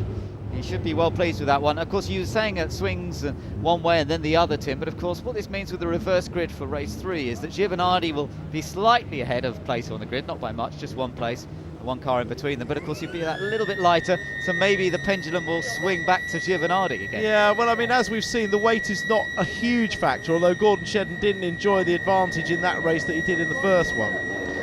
So the result, Jason Plato the winner from Gordon Shedden in second, and Giovanardi up there in third. Matt Neal was fourth, Adam Jones another strong fifth, ahead of Darren Turner, Mike Jordan, Matt Allison in eighth, then Colin Turkington and Matt Jackson. And the rain's coming down again, just as I thought it might have eased off. It's really on and off today, there's no doubt about it, but it is coming down quite hard at the moment. Jason Plato was not too worried about that, though. He's taken the race win that he wanted. The Dunlop guys are in there to quickly check tyre pressures, make sure everything is all right. And those Dunlop tyres, again, doing a fine job clearing the water. A lot of standing water out there in some sections of the race, although it's got worse now, definitely, than it was even a few minutes ago. I don't know if Plato's just trying to stay dry, but he doesn't seem to be in any rush to leap out of the car, does he? Yeah, all the first three cars all weighed on the scales and checked for splitter height. No problem there. The car picks up weight, obviously, in the wet. You like that one? He did like that one, Tim.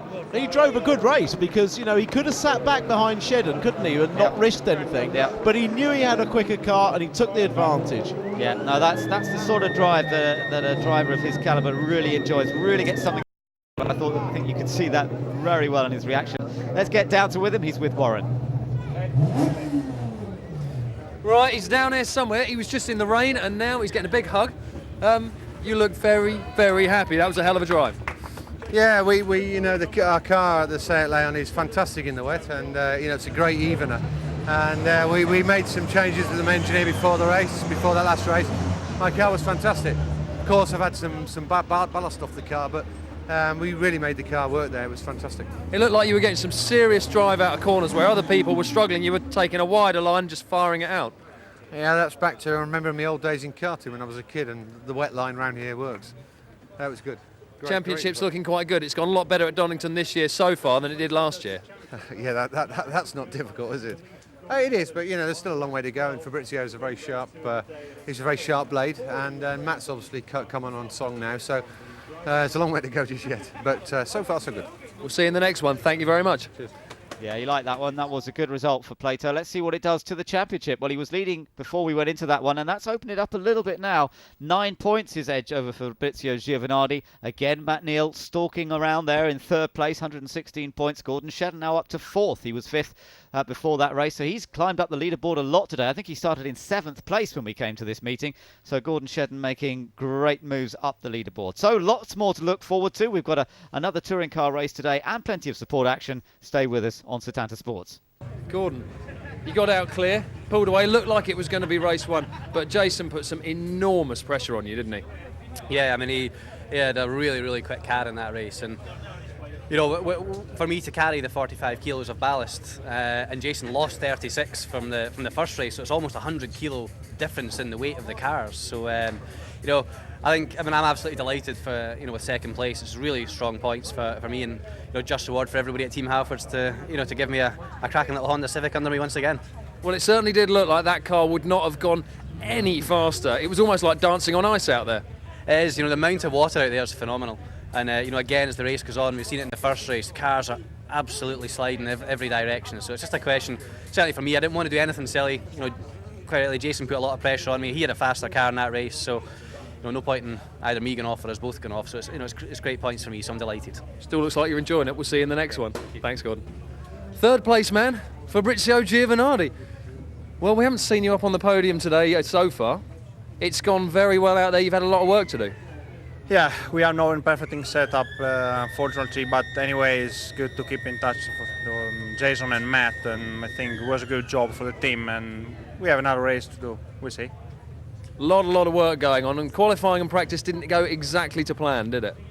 Yeah, it's true, but I think we was just unlucky, and we have lost some power yesterday in the qualifying, so when you start back, you lose time, because especially in the wet, you cannot see through the windscreen, so it's okay to finish the race to keep point. Well, any predictions for the next one? Sorry? Any predictions for the next race? It's a good question. I don't know. We will make some changes on the car, and I hope to be a little bit faster than Plato, but Plato today was really fast. And this weather out here today, does that make you wish you were back in Italy? Yeah, for holiday for sure. Okay, good luck in the next one. Right, back over to Ben and Tim. Engines are firing up beneath us on the grid here at Donington Park as we prepare for the third and final British Touring Car race of today's meeting. And the question is, will Colin Turkington be able to hold on to a lead position here? He'll be starting from pole position. Let's see how they line up. It is Colin Turkington on pole in the Team RAC BMW. Matt Allison alongside him on that front row of the grid as well. Then it's Mike Jordan with Darren Turner, and a good opportunity here for Jordan in the Eurotech racing car. Behind them we've got Adam Jones and Matt Neal. Matt Neal, the reigning champion, always going fast at Donington Park. Behind those two, Fabrizio Giovanardi, who needs to close up some points on championship leader Jason Plato. Gordon Shedden's there, he's been rapid all the time today. And then next up it is Plato, winner of that last race. Great pace in the wet conditions. Matt Jackson in the BMW alongside him. Then on row 6, it's Tom Onslow Cole and Tom Chilton, two of the youngsters in the series, both feisty though. And behind those two we've got Chris Stockton and Tom Ferrier. And Tom Ferrier's been doing pretty well on his first outing for Motorbase Performance of the 2007 season. Erkut is next up. His first ever wet races have taken place today. The Turkish driver's not doing bad at all. He starts 15th ahead of Dave Pinkney in the Alfa Romeo. Then it's Simon Blankley in the next lineup. He's on row number 9 with Richard Marsh, another of the Alfa Romeos next to him. Fiona's been having a bit of a tough time. She lines up on the 10th row of the grid. She's in 19th place with Martin Bell alongside. Then it's Jason Hughes and Owen Murray on the penultimate row of the grid. And at the back of the grid on his own, it is John George. So the cars making their way around now. This area of the track, the first top part of the track, if you like, not too bad. The puddles are down on the lower part of the track, and you can just see them splashing their way around a little bit now. And we'll see if we can get a quick word with Colin Turkington. He'll be starting from pole position. So he's leading them round at the moment, and obviously focusing on that a little bit. Let's just watch him as he turns up the hill. I think he's probably up at McLean's at this section, straightening up a little bit. This is Ben to Colin Turkington. Colin, how are conditions for you right now before you start on pole? Yeah, they're not very good, Ben. Just going into the old turbine there. The guys have yellow flags out, but you know, there's a lot of standing water on the track. There's big puddles there, so it's going to be hard not to aquaplane, but we'll just do our best. Okay, we wish you all the best. Good luck to Colin Turkington. And we've heard, Tim, that there's going to be a slightly different ruling on the start of this race with yellow flags. Well, apparently, because of the rivers of water running across the track, they're going to display a yellow flag from the exit of the first corner Redgate all the way down the Craners, through the old hairpin and up to Starkey's, the left-hander under the bridge, which theoretically means that everyone should slow down and no overtaking. But they have it there. But try telling that to touring car drivers on the first lap of the race. That could be a question mark, couldn't it? But there is that area, one of those areas where the yellow flag will be displayed, so you're not allowed to overtake through most of the first section of the lap here on the early lap. So we'll just have to watch that. Everyone at that section of track will have to go through single file, or at least not overtaking one another. Let's see if they can behave themselves. They are all fully aware of just how difficult it is. They've already done 2 races in pretty difficult conditions, and we all saw how heavy the rain came down just a little while ago here at Donington Park. It really has been incredibly changeable. It's been pretty typical of the British summer so far. Well, let's hope we get a good touring car race as a result. All set then for the start of round number 18 of the championship. Colin Turkington will start from pole in the Team RAC BMW. It's Matt Allison alongside him. Here we go! And Allison making a good start. Turkington rear-wheel drive, not as fast as you might expect off the line. Now he finds some grip and pulls away. And Mike Jordan trying to squeeze down the inside as he challenges for second place. Yes, he has got second. Matt Allison now being sandwiched. He's got Plato trying to go round the outside of him. Good start that from Jason Plato as well. But it is Colin Turkington with the edge. Yeah, and as you can see, no overtaking at all on the first lap when they're side by side and theoretically going slowly because the yellow flags. Side by side down the Craner curves. Turkington taking it very steady on this approach here. Could cars run into the back? Oh, look how they move about, and there's people all over. So Stockton up the inside of Turner, I think that is. Actually, it's Plato. I said it was Plato up front. It's not, of course. It's Darren Turner, his teammate. So Plato's still going to find his way up the order because of the reverse grid. He started 9th on the grid, and this is giving Turkington a bit of a break. But for how long can he hold this position? He's looking for grip, trying to avoid the worst of the puddles. Plato in the middle of the pack, Chris Stockton in there as well. Then Giovanardi and Chilton not too far back. Chilton's desperate for a good result here today, but Mike Jordan running very solidly at the moment in second place. There's that little dice going on. Giovanardi past Stockton there on the inside, and he's going to be followed through, I think, any moment by Tom Onslow Cole, and down the straight they come. And you can just see where the Gordon Shedden can gain some places. Battle for the lead though between the BMW of Colin Turkington. Another battle there between Matt Jackson and Matt Allison. Two youngsters in the series, two rookies fighting hard, but look at the battle for the lead. It's now a three-way affair. Colin Turkington leads the race. Second place is Mike Jordan, but here comes Darren Turner moving to the outside line, looking for the grip in the Seat. Can Darren Turner sweep past the top two ahead of him? He's certainly trying, but no, he can't quite do it. And at the moment it's still Turkington. Here comes Jordan on the inside, Turner on the outside, three abreast as they go down the greater curves. Mike Jordan takes the lead. Well, yeah, but how can you call that not overtaking under the yellow flag? I mean, I really don't know. Maybe the flags were taken in after the first lap, but there's a lot of, look at the cars move about as they hit that. The front wheel drive cars, the front of the car steps out to the left, rear wheel drives the opposite. Well, yeah, you can see the flag still out, I think. Well, that's a good point, Tim. They'll have to check that back. Were the yellow flags still out there when all this was taking place? Coming past the marshal, you can't quite see the marshal's position up on the outside there. It's a difficult spot to see where the flags are being displayed from up. Yeah, it looks like there's one up in the background. There's a yellow flag there. Yeah, they definitely were out, and they were three abreast. Now, this is up alongside. This was the replay. This was Matt Jackson going up the inside of Matt Allison, but Matt Allison didn't concede and pulls back in front on the exit of the chicane. So no change there then, but up front there certainly has been a change, but whether it can be held or not, Mike Jordan leads this race. Darren Turner in second place. Colin Turkington, who started from pole, is now back in third position and under pressure from Matt Allison, who was on the front row with him. Good run this from Matt Allison, but he's got car tucked in behind him of Matt Neal. Then it's Jason Plato, and Matt Jackson follows through as well.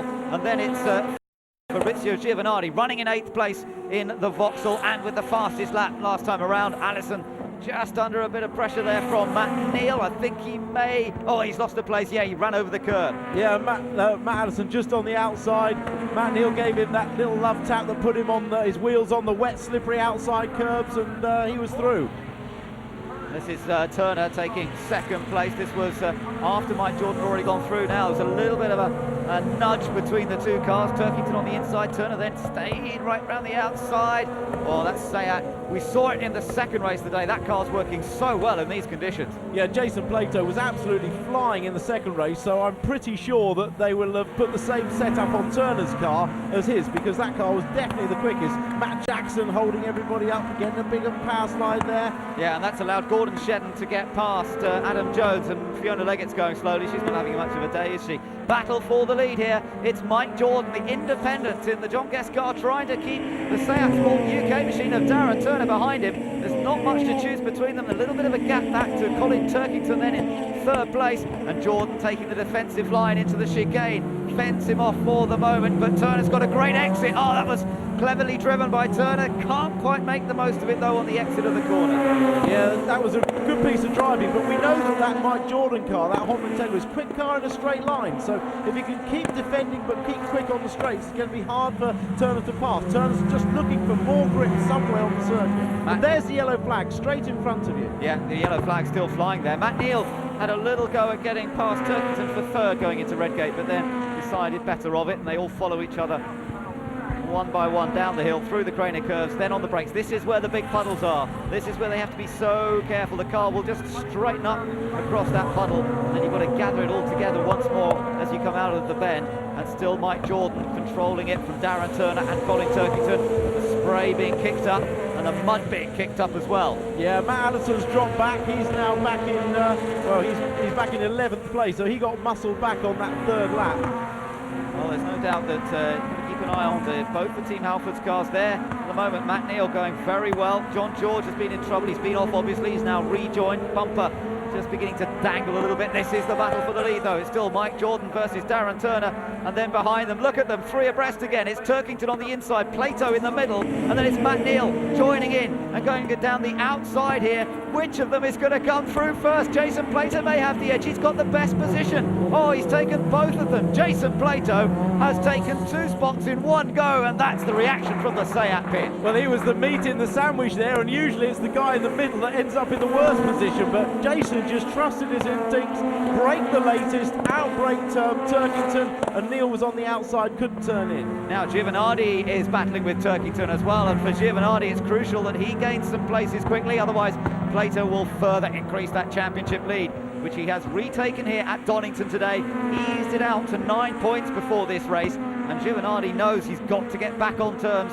with that Seat, but to do so, first he's got to get past the Team RAC BMW, then he's got to get past the Team Halfords car, and then he might be able to go chasing after Plato. But that Seat looks superb in these conditions. They really have come across a good setup in these fully wet conditions. Yeah, and I tell you who has picked up some pace as well on this last lap, and that's Matt Jackson, who won the last race up at Alton Park, the privateer's favourite, if you like. He's really found some pace, and he's right behind Giovanardi in that white BMW. Yeah, as you say, fastest lap last time around, and that's a great effort, because the BMs have generally been struggling a bit in these conditions. John George off again, and the bumper deranged a little further this time as he rejoins. Gets back on the circuit. I don't think that's going to cause any further problems. It's still Mike Jordan that leads then, from Darren Turner in second, Jason Plato now in third, and then the rest of them. Look at this now, they're Gordon Shedden moving up, trying to get past Matt Jackson, and he's done it too. So Matt Jackson, despite his pace, not able to fend off our race 1 winner here today, and Shedden gains another position. He's got Adam Jones right behind him as well, and Matt Allison. Now, no surprise, Plato, the fastest man on the track, he's pulled up, as looking down the inside of Turkington is Giovanardi. He can't overtake now, but definitely some action from Plato. He's caught up with his teammate. Now, what will Turner do? Will his Turner let him through or not? Yeah, that's going to be interesting, and we're still not sure whether Mike Jordan's move was completed before they got to that yellow flag area or not, so that's something that may be discussed. And of course, if Plato can get past Turner, that might put him in the effective lead, depending on what officials decide later. But Mike Jordan really driving well here. Sutton Coldfield driver, this is his local track. They run the car themselves, it's a family business, very much so. And he's been one of the star independents of these last 2 seasons. He has had a race victory before, and he would love to hold on for one here, but now it's getting more difficult because Darren Turner has closed right up to him again. That's where he focuses on getting a good exit, and that's clever. He's just using the car, using the grip. Now he'll have to cover the inside. Yeah, he can't quite get inside Mike Jordan before Mike gets to the straight and pulls over, but sooner or later there could be that little mistake on the turn into Coppice. It's a blind entry, very easy for the driver to outbrake themselves and carry a bit too much speed, which will give Turner the overlap. Plato definitely getting a bit closer to these top 2. This is playing into Jason's hand, the battles that are going on between his own teammate and the race leader Mike Jordan. Jordan holds the centre ground, heading down towards Redgate corner, tucks it in neatly, and then Turner follows him as he through the first part of the corner. They're not into the yellow flag zone just here, they're into it as they come round this next section, so then they have to sit behind one another. Look how close Plato is now to the back of Darren Turner. He's made up a lot of ground on this last lap, and the top 3 absolutely together. Are we going to see Turner move out of the way here?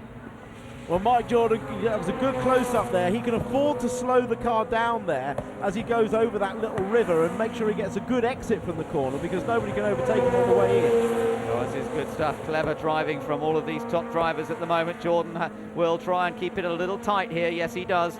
And he just uses a bit of curve. Interestingly, he can get away with that without losing too much traction. The car putting the power down extremely well. Remember, this is the Honda Integra, a car that has won the championship the last 2 years in the hands of Matt Neal. It's now very much a privateer car here in the hands of Mike Jordan.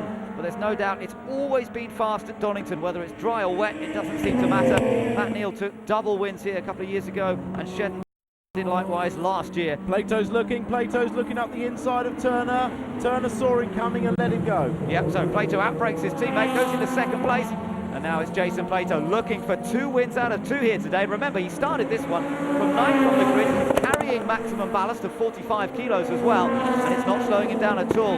This team has really found a great wet setup. He's going around the outside a little bit here at Redgate.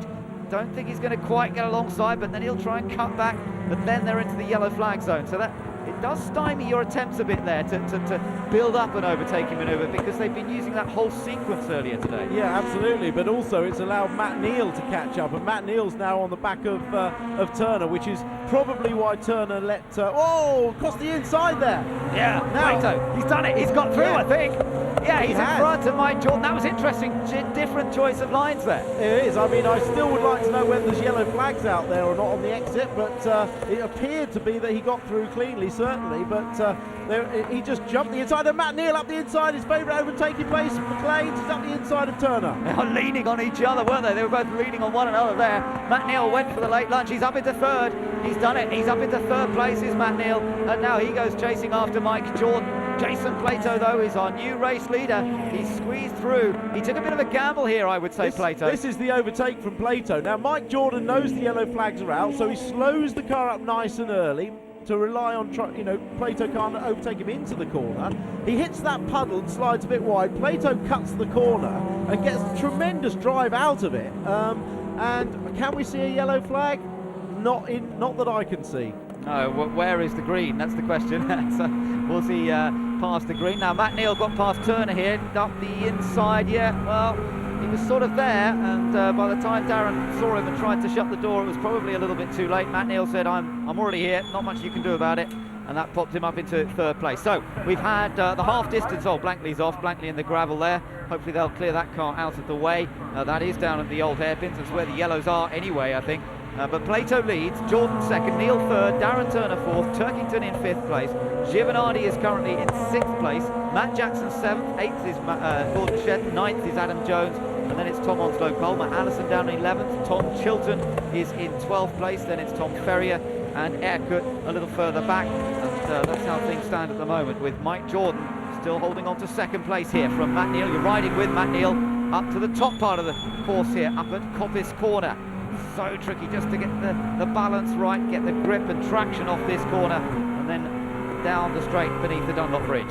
Yeah, Mike Jordan, of course, in one of the old Dynamics Integras, a BTCC spec car as opposed to a Super 2000 car, but very equally matched in these conditions. But the Integra's always been quick on the straights, and a hatchback is never quite as quick aerodynamically. That's been Seat's big bugbear all this year, but it's really come to Seat's advantage this race. Plato, real bogey circuit for him, best result last year, 7th place, qualified only in 9th, but in the dry yesterday.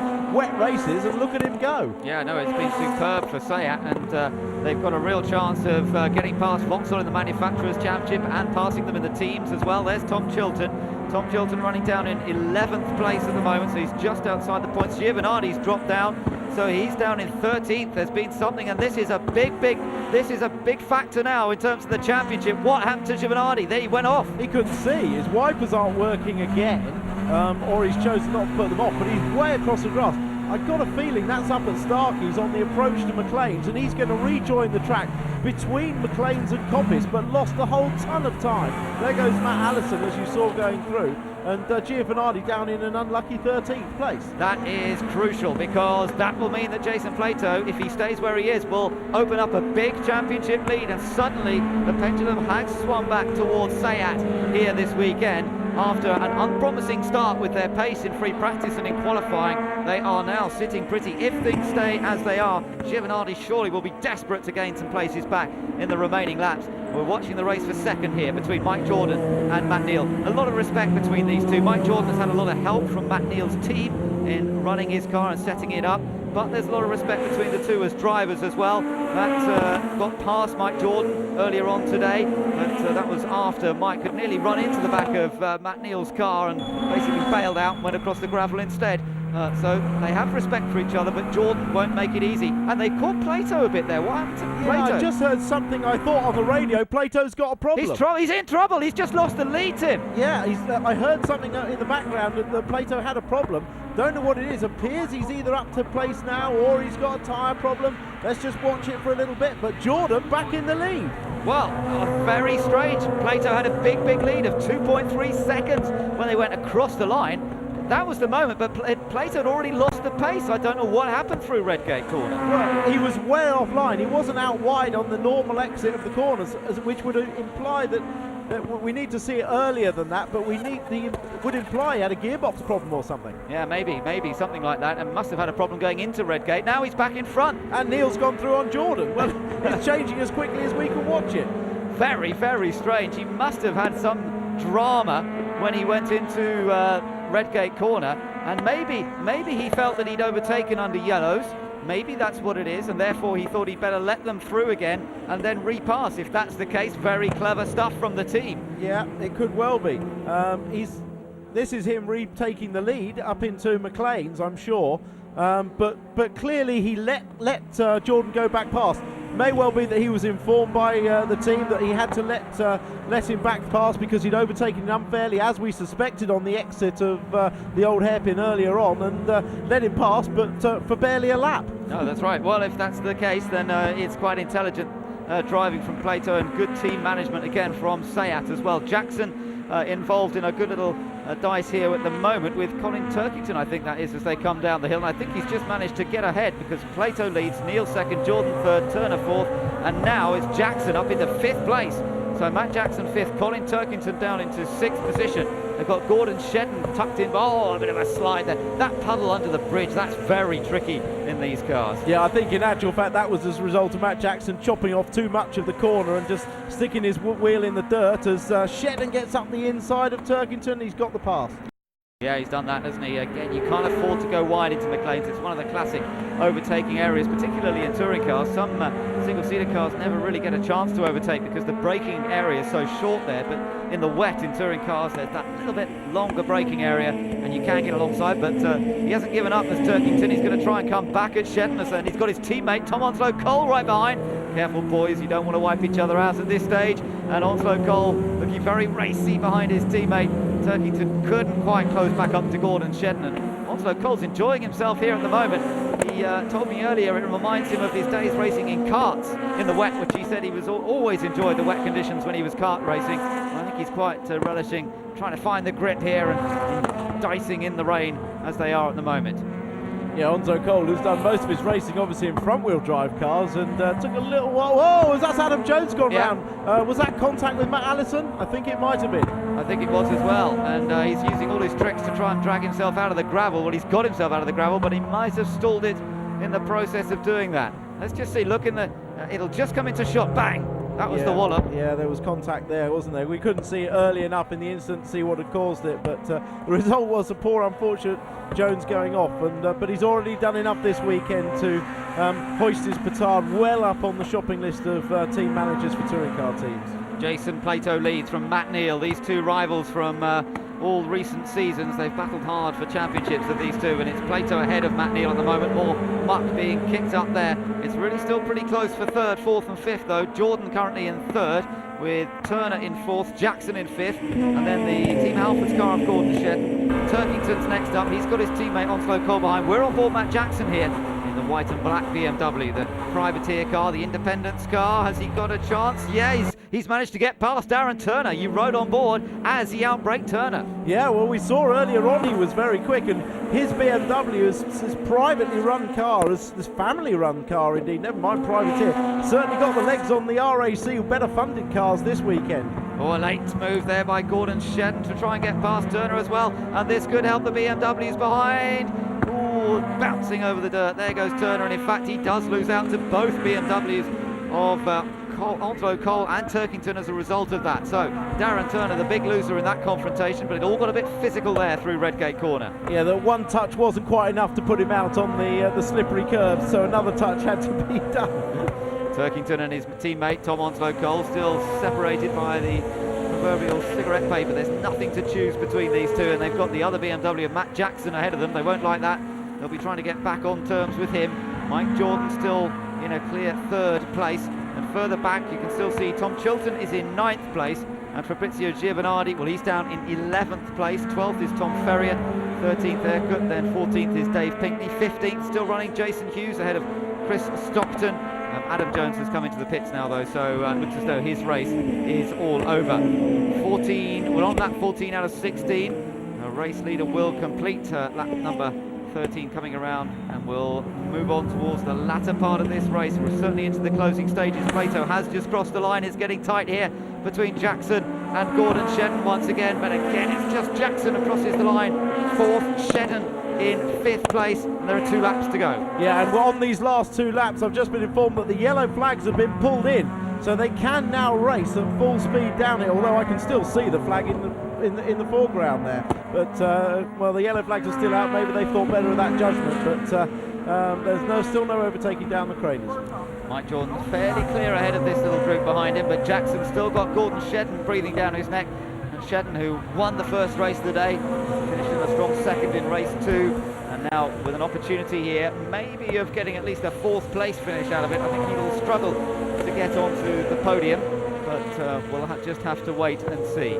Up the hill they come up to McLean's, and again Shedden very, very tight left. You're riding on board, Jack. Bits of bodywork flying off. Yeah, bits of rear bumper flying off the back of the BMW as Shedden monsters the back of it through McLean's, and now into Coppice. He's trying to get inside, can't quite do it, can't quite get the drive. The BMW's quick on the straight, so it'll be down into the braking area. Yeah, that's the area that Shedden's going to have to really attack. Is he going to take a risk? Meanwhile, there's a Vauxhall getting involved, and that is Tom Chilton trying to drag something from this day, which has been a bit disastrous for him. Can he get past Tom Onslow Cole? No, he can't. Onslow Cole goes in very tight, though. That might give Chilton a chance on the exit of the corner. Cuts back to the inside, but the BMW does get pretty good drive on the drier part of the circuit, and again Onslow Cole stays ahead. Yeah, he's a fighter, isn't he, Onslow Cole? He's not going to give it up for anybody, but Chilton's just had a terrible weekend, having originally qualified 5th on the grid, which could have totally changed his weekend. Oh, someone putting off, I think that's Martin Bell. But having originally qualified 5th, he got put to the back of the grid because the car failed the weight, the minimum weight check, and since then it's just been from one accident to another for poor Tom Chilton. But for Jason Plato, things are turning out extremely well. He won the 2nd race of the day here.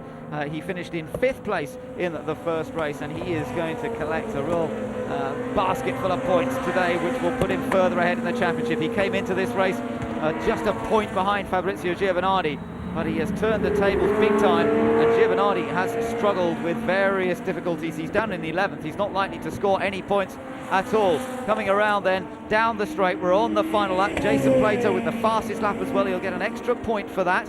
He'll also get an extra point for leading at some point through the race. This has turned into an extremely good weekend for Jason Plato and for Seat Sport UK here at Donington Park. And in tricky conditions, no safety cars in the 3rd race. He takes the victory. A great drive, and his dad Tim there celebrates his 2nd win of the day. 2nd place goes to Matt Neal. 3rd is going to go to Mike Jordan, who just about fends off the next group, which is Matt Jackson, Gordon Shedden, Colin Turkington, then Tom Chilton finishing in 7th, Tom Onslow Cole in 8th, Darren Turner in 9th, Matt Allison picks up the final point in 10th place, and Giovanardi fails to score. He finishes down in 11th place. He's out of the points, whereas Plato has taken maximum points from that race. It really has proven to be a superb weekend for Jason Plato, and he will be absolutely delighted about that. Well, we'll be back with all of the reaction in just a moment.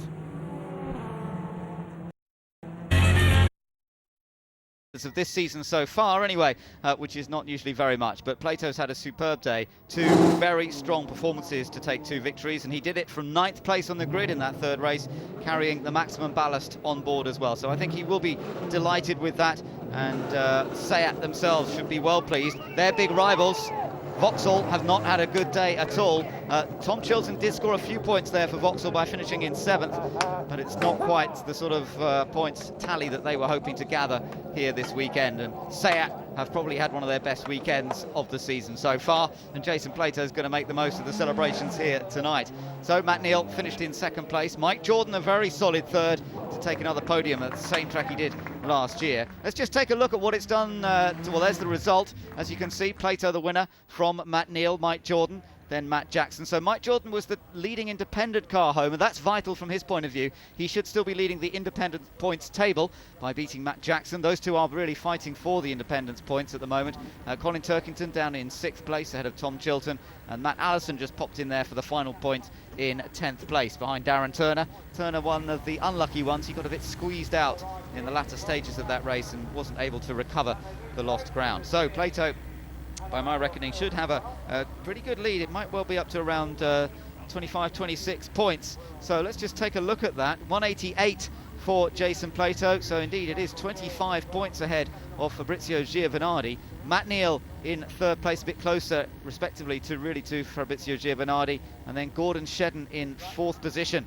And well, that's one of the bigger leads we've seen so far this year, and Jason Plato will be well pleased with that. But you can bet VX Racing will not give up after not having their particularly good weekend themselves. So Matt Neal, he's come home in 2nd place in that race 3. Mike Jordan there, big smile on Mike's face, that's good to see. Had the lead in the early stages, he fought hard, but for that small Eurotech team, they will be really going to town about that. And Mike said to me earlier, as long as the car's in one piece when I'm driving back home tonight and I've got a few more points in the bag, I'll be happy. Well, I think he'll be even more happy than that with a podium finish as well. Let's get down there, hear from Matt Neal. He's with Warren. Yeah, great. Thank you very much, Ben. Certainly am. Matt, not only did you charge your way through, you also set the fastest lap on the last lap. Should have been about another 10 laps then, shouldn't it? The car was great all the way through. It was really tricky down through Craners and the old hairpin to start with. There's so much standing water. Did you have any grip at all going through that? It was like you hit a big puddle on the motorway in the fast lane. You're a passenger, so it's just, you know, the passenger bit's coming up, so you just try and set your car up so when you do go out of control, it's pointing in the right direction. Not if you go out of control, when? Yeah. Well, you can see the puddles there, and even with the constant traffic going through it, it's just running off the bank and continues coming down. But 2nd place, another great result for Team Halford. Some backup flashes this morning, so over the moon. Gently chipping away at the points. More next time out? Well, yeah, Jason's done well today, hasn't he? 2 wins, and so pulled them out the bag after the qualifying. So, but we had a great race, and it's good for Mike to finish. You know, it's another Integra or another Honda on the podium, which is brilliant. Your old car, isn't it? It is actually, yeah. So we got the new and the old. I'm glad the new's finished in front of the old, though. Yeah, no, so are we. Well done. Thanks very much, Matt. And here's the man he was just talking about. Mike Jordan, you've got his old car. You're on the podium. It's still not a bad old bus, is it? Well, you seem to hustle it all right. Changed the colours from Halford's orange to John Guston Pertec orange, blue and white. No, it was great. I mean, I thought on the first couple of laps, I thought I might just have enough pace to hold on the lead, but had a little bit of understeer start to creep in, and then Jason made a great move down the inside of McLean's. I couldn't close the door; he was in the gap, and it just nerfed me out wide and let Matt get up the inside. But hey, we're on the podium again. It's a great job. It's beautiful. Now, just talking about moves and Jason, wasn't there a point where you were as confused as we were when he sort of dropped back and let you go back through? What was going on there, as far as you could tell? I was worried down the start-finish line that he'd got a problem. When I saw him slow, I thought he might have a problem, and I went past him. So, no, I didn't know what was going on, but I've just had it explained to me. So it was the right thing to do, and it fired him up to get straight back into the lead, didn't it? Very good. Well done. We'll have a chat with him now. Thank you very much, Mike. Jason, 2 wins, all that success ballast. It's not holding you back, is it? Oh, it's not in the wet. You know, we know our car, the Seat Leon, is stunning in the wet, and you know, not all credit to me. My engineering team did a great job, and our car moved on massively between race 1 and race 2, and we kept the set up for 3. So, you know, I'm the one that takes the glory in the day, but without them, I couldn't do it. But you know, the Seat is a great car. It's a great chassis, and I think in the wet that proves it. No, certainly. Now, just casting my mind back to Alton Park, you were gently hinting that a little more power wouldn't go amiss. Now, obviously, that hasn't been a problem at all this weekend. Is that something you think you're going to face problems with later on, if it's dry? Yeah, I mean, you know, our advantage in the wet in terms of our chassis is bigger than it is in the dry. So, consequently, we're closer. Donington's not a good track for us because they're quite fast corners, and after each corner's a long straight, and we're into that drag zone. So yeah, we're going to Snetterton with maximum ballast. If it's going to be dry, it's going to be tough there. But you know, we've had a fantastic Donington, much better than we could ever hope for. Who knows, with the summer the way we're having at the moment, it might rain for Snetterton. I'd certainly fancy a bit of that. You might need your wetsuit out for that one, but bit of a turnaround this weekend. As well as that, your big rival Fabrizio Giovanardi, he's not had the best of weekends, has he? No, he hasn't, but you know, he's a classy act, and Vauxhall are a great team, and you know, there's a long way to go. He's a wily old fox. He hasn't won 7 European championships for you know, by luck, so he'll come fighting back. But you know, the best thing is we've got a phenomenal championship. It's going to be a great scrap. Matt Neal is now fully on song with their new car, so you know, the remainder of the year I think it's going to be great viewing. Certainly. Thank you very much, Jason, and well done. Thank you. Well, you heard it from the man himself. He reckons the rest of the season is going to be a blinder, and I don't think he's wrong. Back up to Ben and Tim.